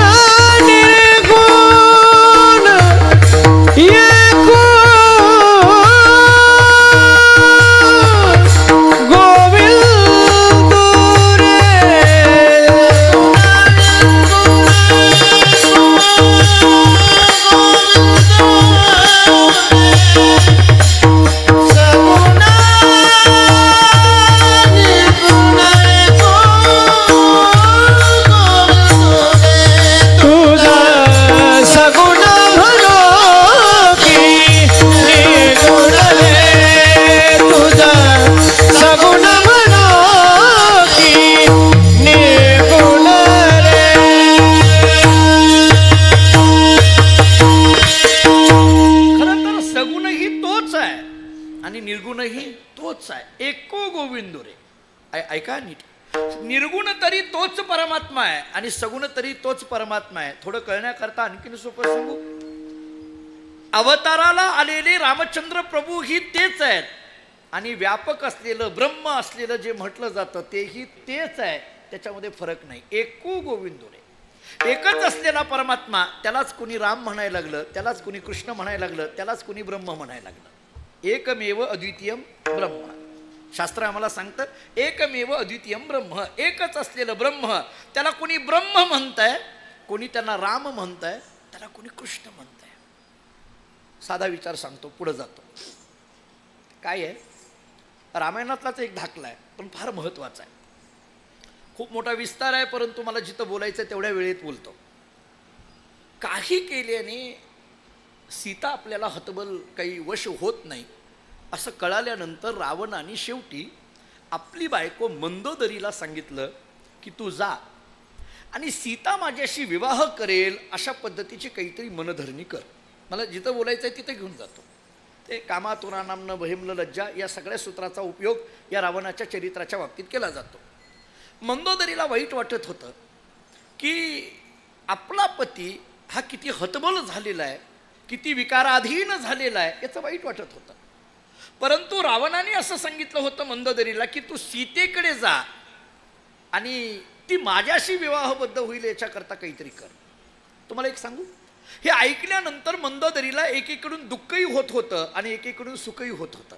नीट ऐका माझं बोलणं. दुःखही होत होतं आणि सुखही होत होतं. दुःख कशाचं होत होतं, आपला पती विकाराधीन झालाय याचं दुःख होत होतं, पण या निमित्ताने सीतामाईचं दर्शन होतंय याचं सुख होत होतं. आणि मग मंदोदरी निघाली. मुळात मंदोदरी म्हणजे कोण आहे, रामायणातली स्वतंत्र कधीतरी पात्र आपण अशी ऐकली पाहिजे. मला तर असं वाटतं, म्हणजे माझा एक साधारण अभ्यास, मला असं वाटतं की आपण 7 दिवसामध्ये रामकथा करतो तेव्हा त्या 7 दिवसामध्ये सगळी रामकथा पूर्ण होतच नाही महाराज. कधी काळी असं ऐकायला पाहिजे की केवळ भरत म्हणजे काय, केवळ लक्ष्मण म्हणजे काय, केवळ राम म्हणजे काय, केवळ मंदोदरी म्हणजे काय, केवळ हनुमंतराय म्हणजे काय, एवढेच ऐकायचे. कधी कधी जटायू म्हणजे काय एवढंच ऐका. 7 दिवस जरी जटायू सांगायचं म्हटलं तरी सांगता येईल. अभ्यास केल्यावर काही सांगता येतं नाही असं नाही, सांगता येईल. मंदोदरी, मी तुम्हाला जाता जाता नाथरायनी केलेली व्याख्या सांगू, ऐका. मंदोदरी कुणाला म्हणायचं, एकनाथ महाराज असं सांगतात, संकल्प विकल्प नाही जिये उदरी म्हणून नाव तिचे मंदोदरी. जिच्या पोटामध्ये संकल्पही नाहीये आणि विकल्पही नाहीये अशी शुद्ध आणि शुद्ध अंतःकरणाची जी आहे ती मंदोदरी. संकल्प विकल्प द्वैताच्या पलीकडे पोहोचलेली ती मंदोदरी. थोडं आणखीन एक धावतं वाक्य सांगतो. या सगळ्या 5ही पतिव्रता ज्या सांगितले जातात त्याच्यामध्ये जे मंदोदरीचं नाव घेतलं जातं, याच्यामध्ये या सगळ्यांपेक्षा सुद्धा काकणवर अधिक कोण असेल तर मंदोदरी. नाही पटलं तर एक युक्तिवाद करतो. मला एक सांगा, मी साधा प्रश्न विचारतो आपल्या गोरेगाव आणि परिसरातल्या भाविकांना. सीता नित्य कोणाच्या बरोबर आहे, रामचंद्र प्रभूंच्या, आणि मंदोदरी नित्य कोणाच्या बरोबर आहे, रावणाच्या बरोबर. ऐका, आता पुढचं वाक्य सांगतो. सीता रोज रामचंद्र प्रभूंच्या सहवासात असताना सुद्धा एकदा का होईना लक्ष्मणाच्या संबंधाने तिच्या मनात विकल्प निर्माण झाला. आठवतंय का ते सगळं पंचवटीतलं प्रकरण निर्माण झाला. पण जरा पुढं सांगू, मंदोदरी रोज रावणाच्या जवळ असूनही एकदाही तिच्या मनात विकल्प येत नाही. ही मंदोदरीची ताकद किती आहे बघा, एकदाही येत नाही, किती विशेष आहे. म्हणून मी म्हटलं मंदोदरी थोडी काकणभर जास्तच आहे. मला कधी कधी असे वाटतं, रोज रामचंद्र प्रभूंचं मुख पाहूनही सीतेच्या मनात एकदा का होईना विकल्प येतो. मंदोदरी रोज रावणाचं तोंड बघते. आता कोणतं बघत होती ती जाऊ द्या, 10 तोंडातलं, मला त्याच्यात जायचं नाही. पण रोज रावणाचं तोंड बघूनही एकदाही विकल्प तिच्या मनात येत नाही. ही मंदोदरीची ताकद काय आहे. मंदोदरी निघाली सीतेकडे. मंदोदरी आणि सीता एकमेकीला भेटणं म्हणजे जणू काही 2 संतांची भेट आहे असं एकनाथ महाराजांनी वर्णन केलंय. तिथं गेल्यानंतर मंदोदरीने जे सीतेला प्रश्न विचारला तो माझ्या विषयाच्या संबंधाने. मला म्हणून म्हटलं मला जिथं बोलायचंय तिथं घेऊन जातो. ऐका प्रश्न काय. मंदोदरीने सीतेला विचारलं, अगं सीते, तू ज्या रामाचं भजन करतेय तो तुझा राम व्यापक आहे का परिच्छिन्न आहे. ऐका, व्यापक आहे का परिच्छिन्न आहे. आता परिच्छिन्न असेल तर तो प्रभू कसा, याचा अर्थ तो व्यापक आहे. ते म्हटले हो व्यापक आहे. व्यापक म्हणजे सगळीकडे असणं ना. हो, म्हणजे अयोध्येमध्ये राम आहे, दंडकारण्यामध्ये राम आहे, इथं लंकेमध्ये राम आहे, इथं असलेल्या राक्षसांमध्ये राम आहे, इथं असलेल्या तुझ्यामध्ये राम आहे, इथं असलेल्या माझ्यामध्ये राम आहे, इथं असलेल्या रावणामध्ये राम आहे. एवढं ऐकल्याबरोबर मंदोदरीने विचारलं, मग जर रावणामध्ये राम आहे तर मग त्या रावणातल्या रामाला वश का होत नाही. मुद्दा इथं आहे. सीतेच्या लक्षात आलं हे काय येते. सीतेने मंदोदरीला जी उत्तरं दिली ती 5 पद्धतीची दिली. या प्रश्नाला सीतेने 5 पद्धतीची उत्तरं दिली. मला सगळी उत्तरं सांगायची नाहीत, मला एकच उत्तर सांगायचं आहे. सीतेने सांगितलं, अगं मंदोदरी, तू मला असं म्हणते तुझा राम व्यापक आहे का व्याप्य आहे, पण मला एक सांग, हे व्यापक हा शब्द तरी रामाला लागू पडतो का? ऐका, मी तुम्हाला बोलत होतो निर्गुण आणि सगुण. निर्गुण म्हटलं की व्यापक आणि सगुण म्हटलं की परिच्छिन्न, असा जर साधारण अर्थ आपण करत असू तर या सगुण आणि निर्गुणाच्याही पलीकडे असलेलं हे तत्व, व्यापक आणि परिच्छिन्नाच्याही पलीकडे असलेलं तत्व, सीतेने विचारलं, मंदोदरी, व्यापक हा शब्द सिद्ध होण्याकरिता व्याप्य पाहिजे ना. व्याप्य असेल तर व्यापक. जर प्रभू रामचंद्रांच्या समोर कुणी व्याप्यच नसेल तर प्रभू रामचंद्रांना व्यापक हे म्हणायची तरी काय गरज आहे? कळतंय का? बघा, मी उदाहरण देतो तुम्हाला. आरसा आहे, आरसा आहे. आरशामध्ये आपला चेहरा पाहिला, तुम्ही त्याला काय म्हणता? प्रतिबिंब. आरशामध्ये जे चेहरा बघितला जातो त्याला काय म्हणता? प्रतिबिंब. आता दुसरा प्रश्न विचारतो, ते प्रतिबिंब म्हणून हे काय झालं? बिंब. वेदांताच्या दृष्टीने ते प्रतिबिंब म्हणून हे काय झालं? बिंब. म्हणजे बिंब हा शब्द आला कधी? प्रतिबिंब आहे म्हणून. जर आरसाच बाजूला काढला तर प्रतिबिंब राहिलं का? मग जर प्रतिबिंबच नसेल तर याला बिंब म्हणायची तर काही गरज आहे का? म्हणजे प्रतिबिंब आणि बिंबाच्याही पलीकडे जे आहे ते मुख आहे, तसं निर्गुण आणि सगुणाच्याही पलीकडे जे आहे ते रामतत्व आहे. विठ्ठल विठ्ठल.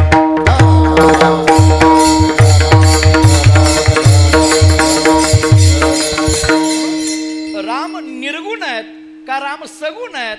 तर सगुण निर्गुणाच्याही पलीकडचे आहेत. सगुण निर्गुण गुणाचे, आणि पुढचा शब्द आहे अगुण. ज्ञानोबा जे ठेवतात ना, सगुण निर्गुण गुणाचे अगुण, तर तिथे एक स्वल्पविराम द्या. सगुण निर्गुण गुणाचे इथं स्वल्पविराम द्या आणि अगुण हे करा. मला सांगू, हे सगुण निर्गुण हे आपल्या चर्चेचे राम कसे आहेत या दोन्हीच्या पलीकडे अगुण असे आहेत. ते सगुणही नाही आणि निर्गुणही नाही, सगुण निर्गुणाच्या पलीकडचे आहे. पण तुमच्या मला सोपं व्हावं, तुमच्या माझ्याकरता साधनेच्या दृष्टीने काही सोपं व्हावं, याच्याकरता परमात्म्याने सगुण रूपाने अवतार घेतला. आता सगुण रूपाने अवतार घेतला म्हणजे नेमकं काय झालं? निर्गुणात असलेलं, ज्याला नाव नाही रूप नाही, ते नावारूपाला आलं, सगुणाला आलं. ही येण्याची कारणं तरी काय असतात? ही कारणं सांगत असताना एक महत्त्वाचं कारण तुकाराम महाराजांनी असं सांगितलं, जेव्हा जेव्हा जगामध्ये काही अधर्म घडतो आणि त्या अधर्माच्या निवृत्तीकरता आणि धर्माच्या स्थापनेकरता परमात्म्याला निर्गुणातून सगुणामध्ये यावं लागतं. अधर्माच्या नाशाकरता आणि धर्माच्या स्थापनेकरता परमात्म्याला निर्गुणातून सगुणामध्ये यावं लागतं. याचा अर्थ थोडा पुढा असा आहे की हा अधर्म येण्याचं तरी कारण काय? याची कारणं अशी आहेत, मनात असलेले विकार हे अधर्माला जन्म देतात. मनात असलेले विकार अधर्माला जन्म देतात. काम नावाचा विकार, क्रोध नावाचा विकार, लोभ नावाचा विकार. जुनी कीर्तनकार सांगायचे, काम आला की व्यभिचार वाढतो, क्रोध आला की हिंसाचार वाढतो आणि लोभ आला की भ्रष्टाचार वाढतो. आणि मग या सगळ्या विकारांचं ओझं या पृथ्वी मातेला होतं. आणि म्हणून या विकारांच्या नष्टतेकरिता, अधर्माच्या नाशाकरता आणि धर्माच्या स्थापनेकरता देवाला अवताराला यावं लागतं. तुकाराम महाराज अभंगाचं पहिलं चरण. धर्म रक्षावया अवतार घेसी.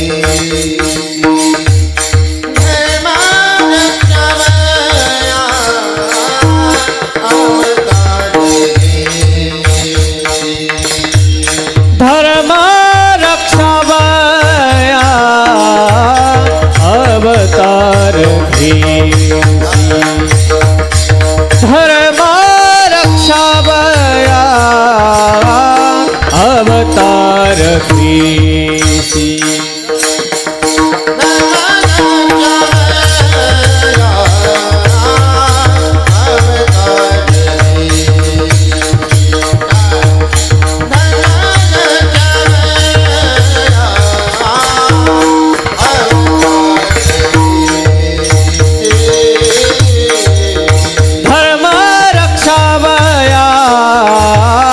अवतार घेसी. धर्म रक्षावया अवतार घे. अपुया पडे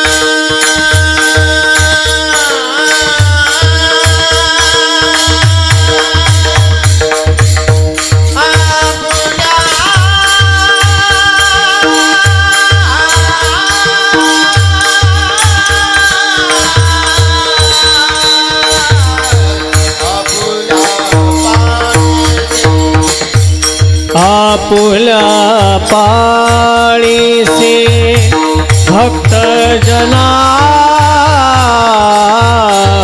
आपुल्या पाळीसी भक्त जना अमरुषी साठे गर्भसोसी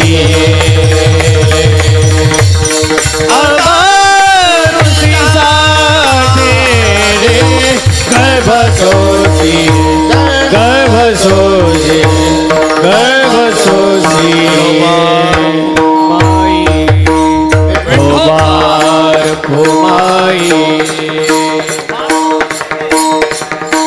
भोबार भोमाई विठोबार भोमाई भोबार भोमाई जय जय विठोबार खुमाई हरा न हरा लाला जय जय विठोबार खुमार ठोबार खुमार महाराज घाला विठोबार खुमार विठोबार खुमार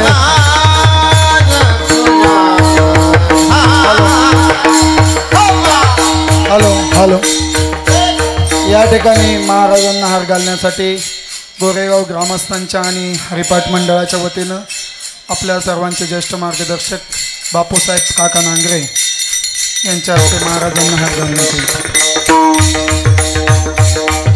विठोबार खुमाई विठोबार खुमाई पुंडलिक वरदे हरि विठ्ठल श्री ज्ञानदेव तुकाराम खुमाई ढोबार खुमाई ढोबार ढोबार खुमाई ढोबार खुमाई धर्म रक्षावया अवतार घेसी आपुल्या पाळीसी भक्तजना अंबऋषीसाठी जन्मसोशी येले दुष्ट निर्दाळीले किती एक विठाला विठाला विठाला विठाला विठाला विठाला विठाला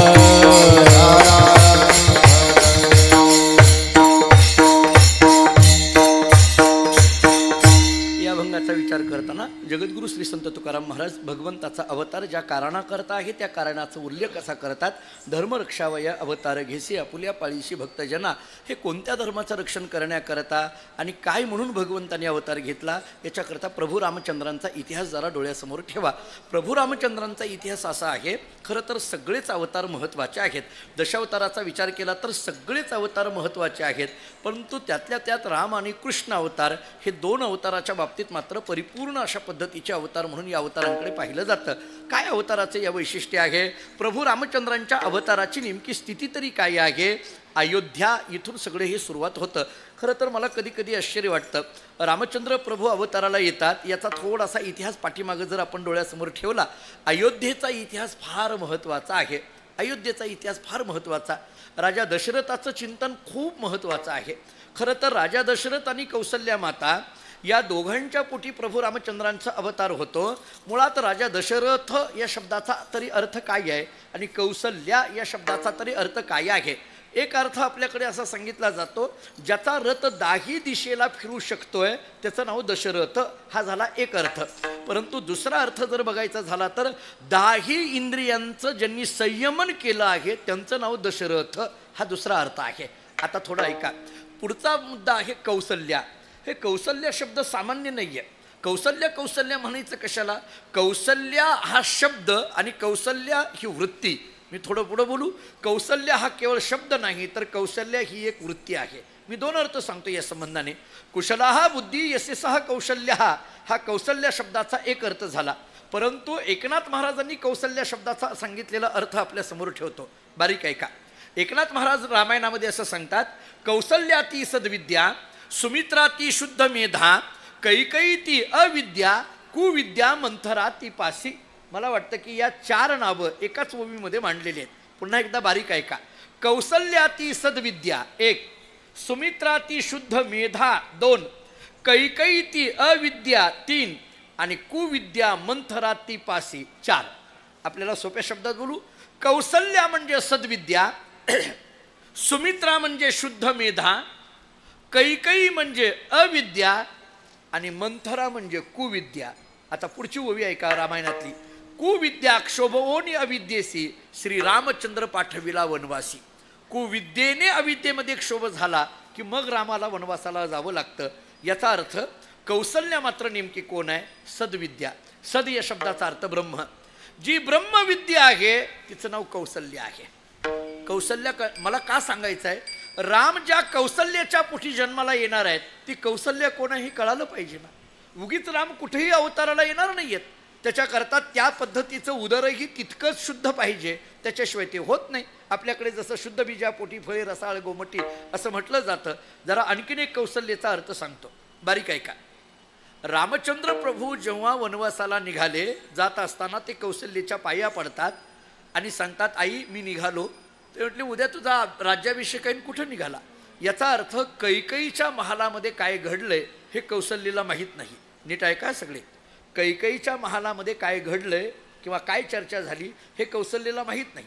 जरा वेगळं सांगू, आपल्या शेजारी काय घडतं हे जिला सुतराम माहीत नाही तिचं नाव कौसल्या. कळाली का? कळाली का कौसल्य? नाही कळाली? आणखीन एकदा सांगतो. माझा स्वभाव असा आहे, जोपर्यंत कळत नाही तोपर्यंत सोडायचं नाही. तुम्हाला आणखीन एकदा सांगतो, बारीक ऐका. आपल्या शेजारी काय घडतंय हे जिला सुतराम माहीत नाही तिचं नाव कौसल्या. आणि जर एवढ्यावर कौसल्या नाही कळली तर दुसरं वाक्य सांगतो, अख्ख्या गावात कुठं कुठं काय काय घडतं हे जिला माहिती तिचं नाव मंथरा. आता कळलं का कौसल्या? आता तरी कौसल्या कळाली का बघा. कौसल्या हे सोपं नाहीये. कौसल्या शुद्ध मेधा, सुमित्राती शुद्ध मेधा. मेधा या शब्दाचा अर्थ बुद्धी. शुद्ध बुद्धीची सुमित्रा आहे. सद म्हणजे ब्रह्मविद्येने युक्त आहे ती कौसल्या आहे. आणि अविद्या ती कैकयी आहे आणि कुविद्या ती मंथर आहे. रामचंद्र प्रभूंच्या अवताराच्या वेळेला घडलं काय? अयोध्येचा राजा असलेला दशरथ सगळं आहे. कौसल्या नावासारखी पत्नी आहे, सुमित्रेसारखी मान राखणारी पत्नी आहे, कैकई सारखी सुंदर अशा पद्धतीची पत्नी आहे. असं जरी सगळं असलं तरी पुत्रहीनस्य मे राज्यम सर्व दुःखाय कल्पते. शास्त्र आम्हाला सांगतं पुत्र नाही याचं दुःख मात्र राजा दशरथाला आहे. काय करावं? मुलगा नाही, पुत्र प्राप्ती करता काहीतरी केलं पाहिजे. कोणाला विचारावं? जग असं गमतीचं आहे. माझ्यापेक्षा अगदी ज्येष्ठ मंडळी इथं आहेत. मला तर असं वाटतं सगळी सुख भगवान एकाच्या पदरात कधीच टाकत नाही. महाराजांचे शब्द असे आहेत, कोटे काही एक आहे एक नाही. एखाद्याकडे सत्ता असली तरी संतती नसते आणि एखाद्याकडे संतती असली तरी सत्ता नसते आणि एखाद्याकडे संतती संपत्ती दोन्ही असलं तरी आरोग्य नीट नसतं. काही ना काहीतरी दुःख असतं. एखाद्याला जर विचारलं का हो तुमच्याकडे पैसा कसा आहे? भरपूर आहे. मुलं 3 मुलं आहेत, 3 बंगले आहेत. मग तुम्ही सुखी असाल? अहो कशाचं सुखी? म्हटलं का? तुम्हाला पैसा भरपूर आहे, मुलं आहेत, सुखी असाल ना? अहो कशाचं? माझी मुलं माझ्या समोर लाडू खातात पण डायबिटीसमुळे मला खाता येत नाही. हे आरोग्य. काहीतरी दुःख आहे. राजा दशरथाकडे सगळे सुख आहेत. अयोध्येचा राजा असलेला दशरथ राजा, कौसल्येसारखी एक अत्यंत सत्वशील अशा पद्धतीची पत्नी, ज्याला ज्ञानोबांच्या भाषेत बोलायचं झालं तर पतीची या मथा अनुसरोनी पतिव्रता अशी पत्नी, कैकईसारखी सुंदर पत्नी, सुमित्रेसारखी घराचा मान राखणारी पत्नी, असं सगळं असूनही राजा दशरथाकडे एक दुःख आहे आणि ते म्हणजे कोणतं? पुत्रहीनस्य मे राज्यम. मुलगा नाही. काय करावं? याच्याकरता काय प्रयत्न करता येतील? चर्चा सुरू झाली आणि मग वसिष्ठांच्या कानावर ही बातमी गेली. काय? वसिष्ठ हे सूर्यवंशाचे गुरु म्हणून त्यांचा उल्लेख आहे. खरं तर अयोध्येचा वंश हा सूर्यवंश आहे. ऐका, रामचंद्र प्रभू ज्या वंशात अवताराला येणार आहेत तो सूर्यवंश आहे. सूर्यवंशामध्ये राम अवताराला येणार आहेत. मला कधी कधी आश्चर्य वाटतं. मी गमतीने असं सांगत असतो, राम जेव्हा सूर्यवंशामध्ये अवताराला आले, ऐका जरा बारीक, तेव्हा चंद्र नाराज झाला. राम जेव्हा सूर्यवंशामध्ये अवताराला आले तेव्हा चंद्र नाराज झाला. त्यावेळेस विचारलं, का रे बाबा चंद्रा, काय झालं नाराज व्हायला? त्यांनी सांगितलं, रामाला काही नाही, तुम्ही आता सूर्यवंशामध्ये आला, म्हणजे चर्चा सगळी सूर्याची, कौतुक सगळं सूर्याचं, सगळी गर्दी सूर्याकडे, आम्हाला कोण विचारत आहे? खरं तर हा चंद्र सूर्याचा शेजारी, पण आपल्या शेजाऱ्याच्या चांगलं झालं की जवळच्या शेजाऱ्याला वाईट वाटणं ही परंपरा तेव्हापासून चालत आली आहे, हे काय आज नाही आहे. तेव्हा त्यांनी सांगितलं, नाही, मी पुढला अवतार तुझ्या वंशामध्ये घेतो, कृष्ण अवतार, मग तर काही अडचण नाही ना. चंद्राने सांगितलं, पुढला अवतार माझ्या वंशात घेता आलो, पण आत्ता काहीतरी पदरात टाका. म्हणून रामाने सांगितलं, काळजी करू नको, मी जरी सूर्यवंशामध्ये अवताराला आलो असलो आणि राम हे नाव माझं असलं तरी त्याला तुझं नाव जोडतो आणि रामचंद्र म्हणून घेतो, मग तर काही अडचण नाही ना. म्हणजे चंद्रालाही किंमत दिली. थोडंसं बारीक आहे का, सूर्यवंशामध्ये राम अवताराला येणार आहेत आणि ही सूर्यवंशाची फार मोठी वैशिष्ट्ये आहेत. अयोध्येचा राजा दशरथ एक अत्यंत सत्वशील अशा पद्धतीचा राजा, प्रजेच्या सुखदुःखामध्ये सहभागी होणारा राजा, प्रजेची उपासित लोकाय आणि उपशिक्षितात्मने अशा गुणांनी युक्त असलेला राजा, लोकांची उपासना करणारा राजा, मनाचं संयमन करणारा राजा. पुत्र नाही, काय करावं? वशिष्ठांनी सांगितलं, पुत्र कामेष्टी नावाचा यज्ञ करा. कसा करायचा? ऋषशृंग नावाच्या ऋषींना घेऊन यावं लागेल. विभांडक ऋषींचे ते पुत्र आहेत. काय योजना करायची ती त्या पद्धतीने योजना केली. त्या ऋषींना बोलविलं आणि त्यांच्या हस्ते या यज्ञाला आरंभ केला. यज्ञ ही एक आपली भारतीयांची संस्कृती आहे. अन्य आपल्याकडे पर्जन्य याग सांगितला जातो, तसा हा पुत्र कामेष्टी याग. जर आपल्याकडे पाऊस नसेल तर मग पर्जन्य याग करा असं आम्हाला शास्त्र सांगतं. मुलगा नाही तर त्याला पुत्र कामेष्टी याग करा असं आम्हाला शास्त्र सांगतं. त्याची सगळी नियोजन केलं. पुत्र कामेष्टी यज्ञाला सुरुवात झाली. यथाअवकाश हा यज्ञ पूर्ण झाला. यज्ञ पूर्ण होण्याकरिता, तो निर्विघ्न पार पडण्याकरिता काही प्रार्थना कराव्या लागतात. राजा दशरथांनी त्या पद्धतीने काही प्रार्थना केलेल्या आहेत आणि यथाअवकाश तो यज्ञ पूर्ण झालेला आहे. यज्ञ नारायण त्याच्यातून प्रगट झालेले आहेत आणि यज्ञ नारायणांनी एक प्रसाद, एक फळ राजा दशरथाला दिलेला आहे. यज्ञ नारायणाचा आलेला जो प्रसाद आहे, भगवंताकडून आलेला जो प्रसाद आहे, असं सांगतात की त्या प्रसादाचे 3 भाग केले आणि मग एक भाग कौसल्येला दिलाय, एक भाग सुमित्रेला दिलाय आणि एक भाग कैकेयीला दिलेला आहे.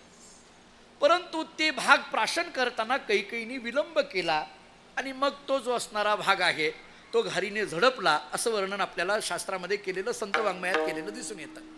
कैकेयीला वाईट वाटायला लागलं. कौसल्येचा एक भाग आणि सुमित्रेचा एक भाग, 2 भाग कैकेयीला मिळाले.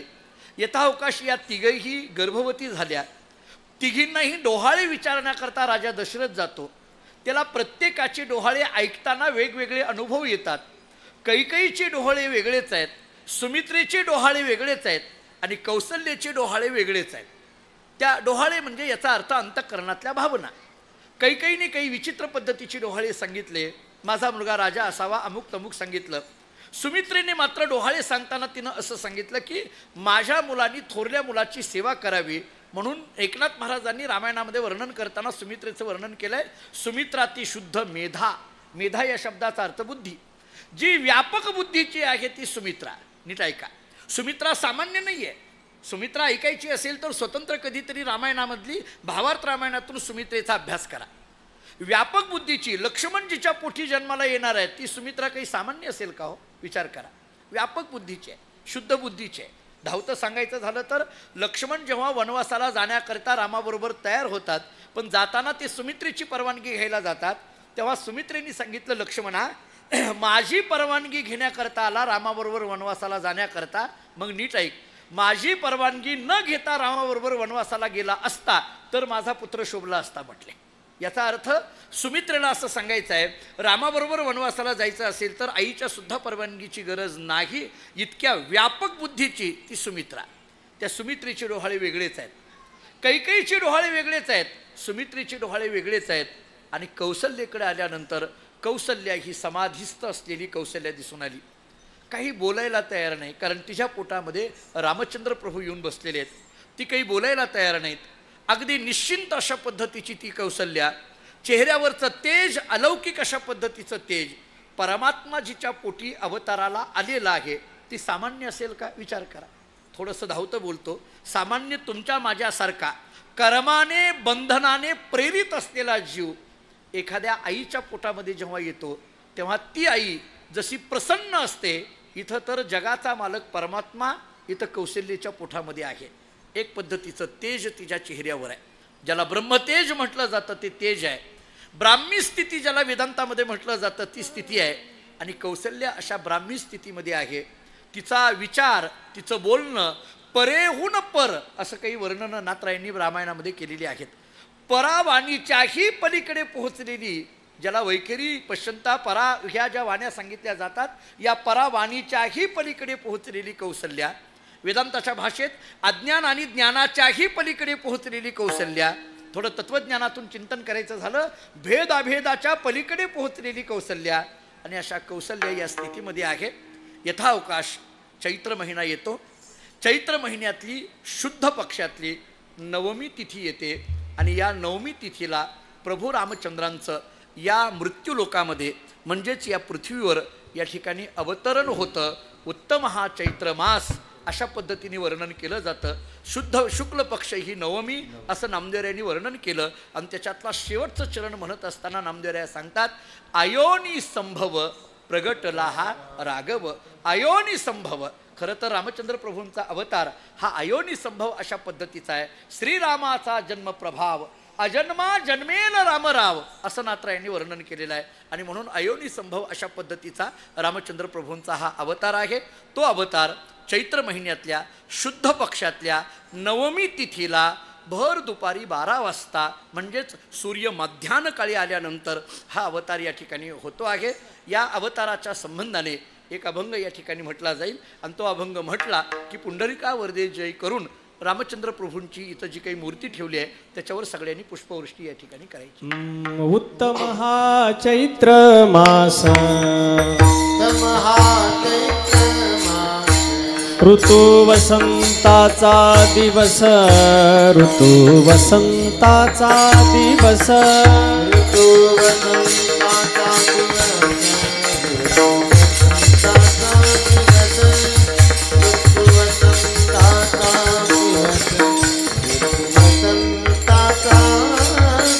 शुक्ल पक्ष हे नवमी. चला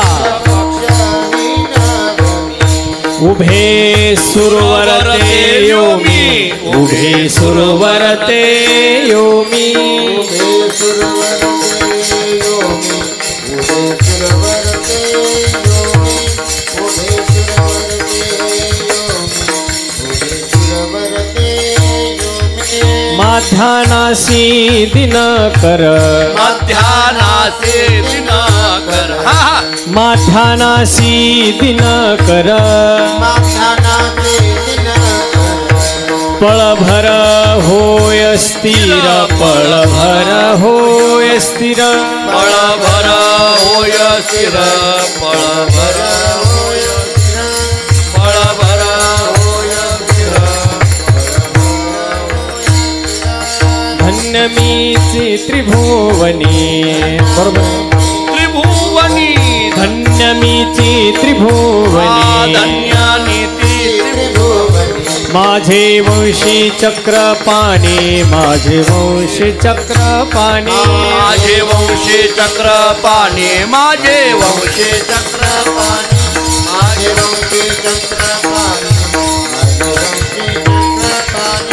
सुशोभित दाही दिशा, दाही दिशा, सुशोभित दाही दिशा, दाही दिशा.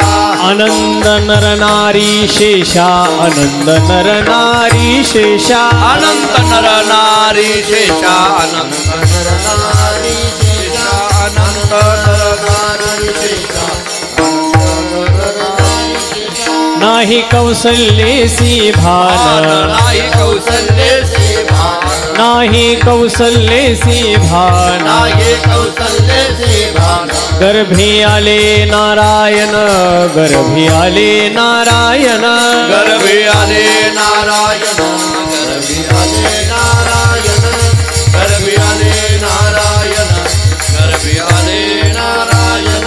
आ अयोनी संभव, अयोनिता आयोनी संभव अयोनि संभव प्रगटला हा राघव प्रगटला हा राघव प्रगटला राघव प्रगटला राघव प्रगटला राघव प्रगटला राघव ए नामा म्हणे डोळा म्हणे ए नामा म्हणे डोळा म्हणे डोळा पाहिन त्रिभुवन पाळा पाहिन भुवन त्रय पाळा त्रिभुवन पाळा पाहिन भुवन त्रय भुवन त्रय पाळा भुवन हे शुक्ल पक्ष हे नवमी शुक्ल पक्ष हे नवमी उभे सुरवर ते योमी उभे सुरवर ते योमी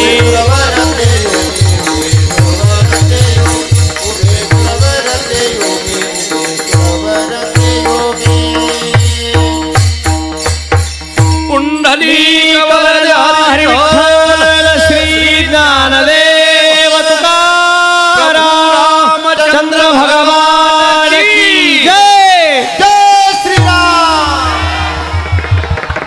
जय श्रीराम श्रीराम जय जय श्रीराम जय श्रीराम रामाचं भजन घ्याय का राम राम भजन राम राजा राम राम राम सीता राम राम राम राजा राम राम राम सीता राम राम राम राजा राम राम राम सीताराम राम राम राजा राम राम सीताराम राजा राम राम राम सीता राम राम राम राजा राम राम राम सीता राम राम राम राम राम राम सीताराम राम राम राजा राम राम राम सीताराम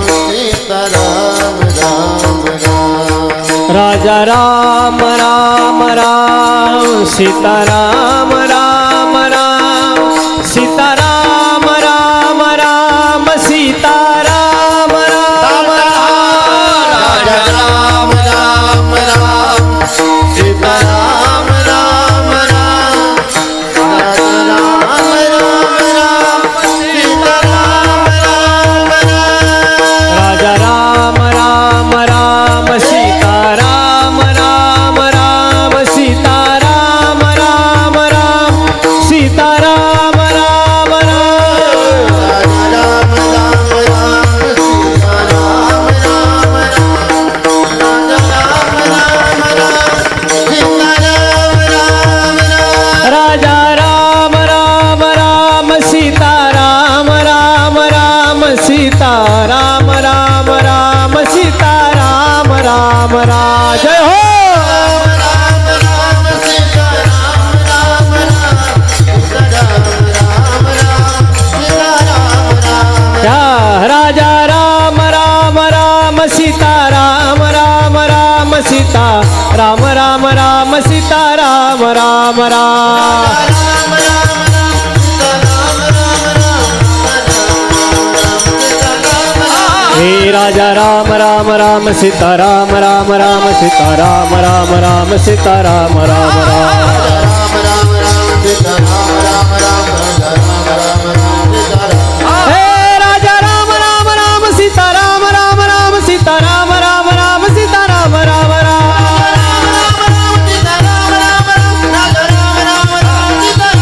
हे राजा राम राम राम सीता राम राम राम सीता राम राम राम सीता राम राम राम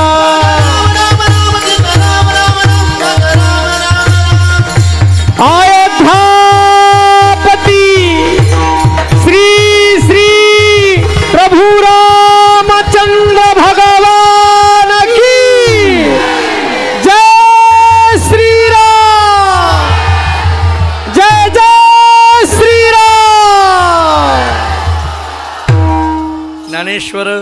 ज्ञानराज माऊली तुकाराम ज्ञानेश्वर मावली ज्ञानराज माऊली तुकाराम कुंडली कमलधारी विठ्ठल श्री ज्ञानदेव तुकाराम माऊली ज्ञानेश्वर मावली ज्ञानराज जय, माऊली जय, जय. तुकाराम ज्ञानेश्वर मावली ज्ञानराज माऊली तुकाराम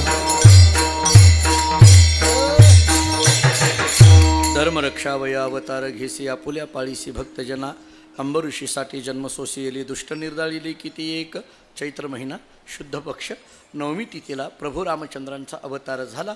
अयोनी संभव प्रगटला राम राघव आणि प्रभू रामचंद्रांच्या अवतारामुळे एक पद्धतीचं नवचैतन्य संपूर्ण अयोध्येमध्ये परिसरामध्ये निर्माण झालेलं आहे. अनेक जण पाहण्याकरता येत आहेत.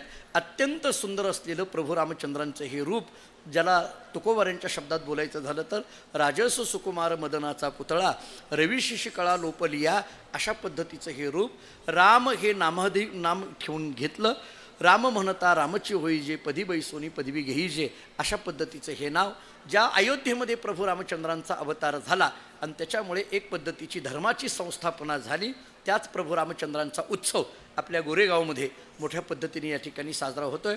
भगवान गोरेश्वराच्या अधिष्ठानाच्या सान्निध्यामध्ये गेली 50 वर्ष झालं आपण हा उत्सव मोठ्या थाटामाटामध्ये या ठिकाणी साजरा करत असताना या 50वे वर्ष एक भक्ती पंढरी म्हणून महाराष्ट्रातील अनेक पूजनीय मंडळी इथं येऊन ज्ञानदान करत आहेत आणि करणार आहेत.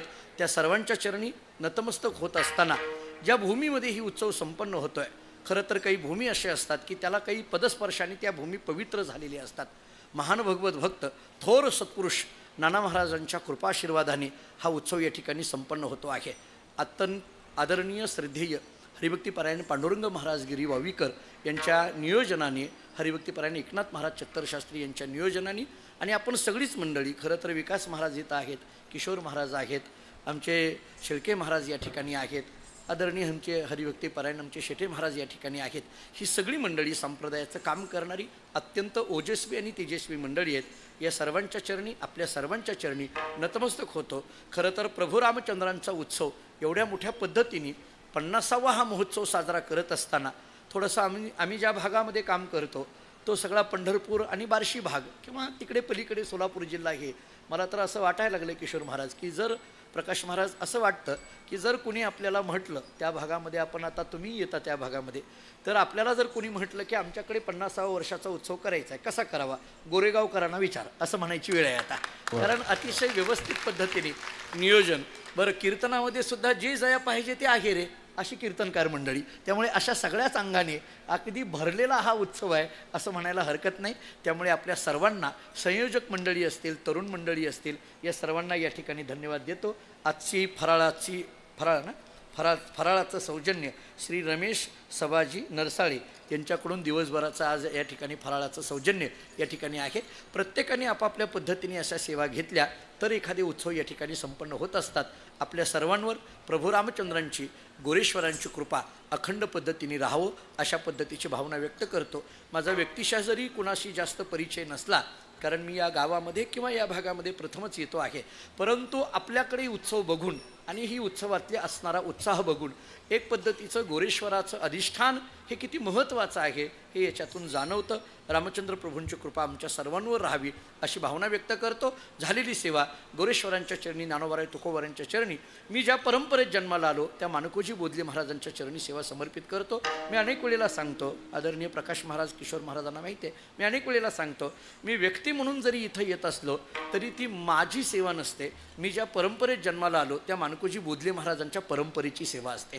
कारण जगद्गुरू तुकाराम महाराजांच्या समकालीन ही परंपरा, पांडुरंगाने बोध केला म्हणून बोधले आडनाव पडलं, विठोनी एकांती बोधिले म्हणून जगी नावं बोधले. आमच्याकडे धामण गावामध्ये म्हणजे बार्शी तालुक्यामध्ये तुकाराम महाराजांच्या हस्ते पांडुरंगाची मूर्ती स्थापना त्या काळामध्ये मानकोजी महाराजांनी केलेली आहे. त्यामुळे असा काही इतिहास घेऊन येत असतो. त्यामुळे ती सेवा परंपरेच्या वतीने गोरेश्वराच्या चरणी या ठिकाणी समर्पित करतो.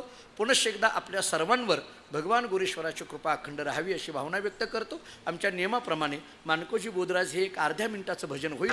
नंतर संयोजक ज्या पद्धतीने सूचना करतील तशी कीर्तनाची या ठिकाणी सांगता होईल. मानकोजी बोधराज, मानकोजी बोधला,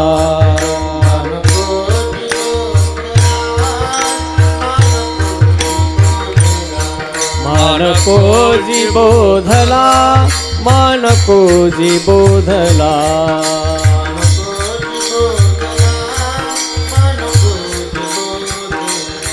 मानकोजी बोधला मानकोजी बोधला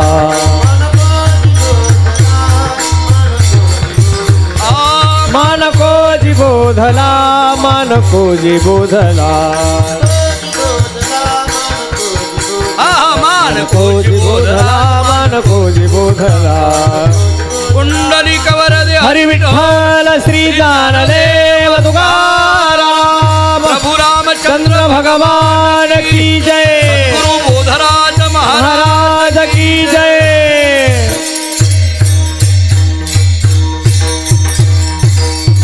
विठ्ठल जय जय विठ्ठल जय विठ्ठल जय जय विठ्ठल जय विठ्ठल जय जय विठ्ठल हरी बोली लेले कुरे वेडे वाकुडे उत्तरे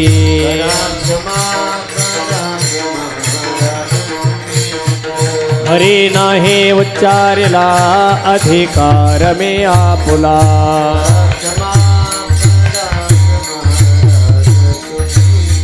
तुका म्हणे ज्ञानेश्वरा राखा पाया पैकिंकरा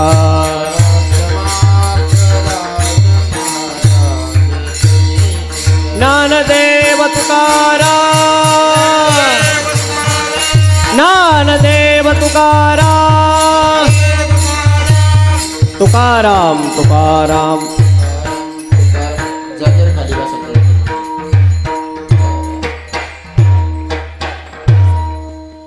भगवान गोरेश्वरांच्या भंडारा उत्सवानिमित्ताने चालू असलेला अखंड हरिनाम सप्ताह तथा ग्रंथराज ज्ञानेश्वरी पारायण सोहळा आणि या सोहळ्याचं 50वे वर्ष सुवर्ण जयंती महोत्सव आज या ठिकाणी प्रभू रामचंद्रांचा प्राकट्य दिन आणि त्यानिमित्ताची कीर्तन सेवा हरिभक्त पारायण डॉक्टर बोधले महाराज यांनी या ठिकाणी अतिशय उत्कृष्टपणे सादर केलेली आहे.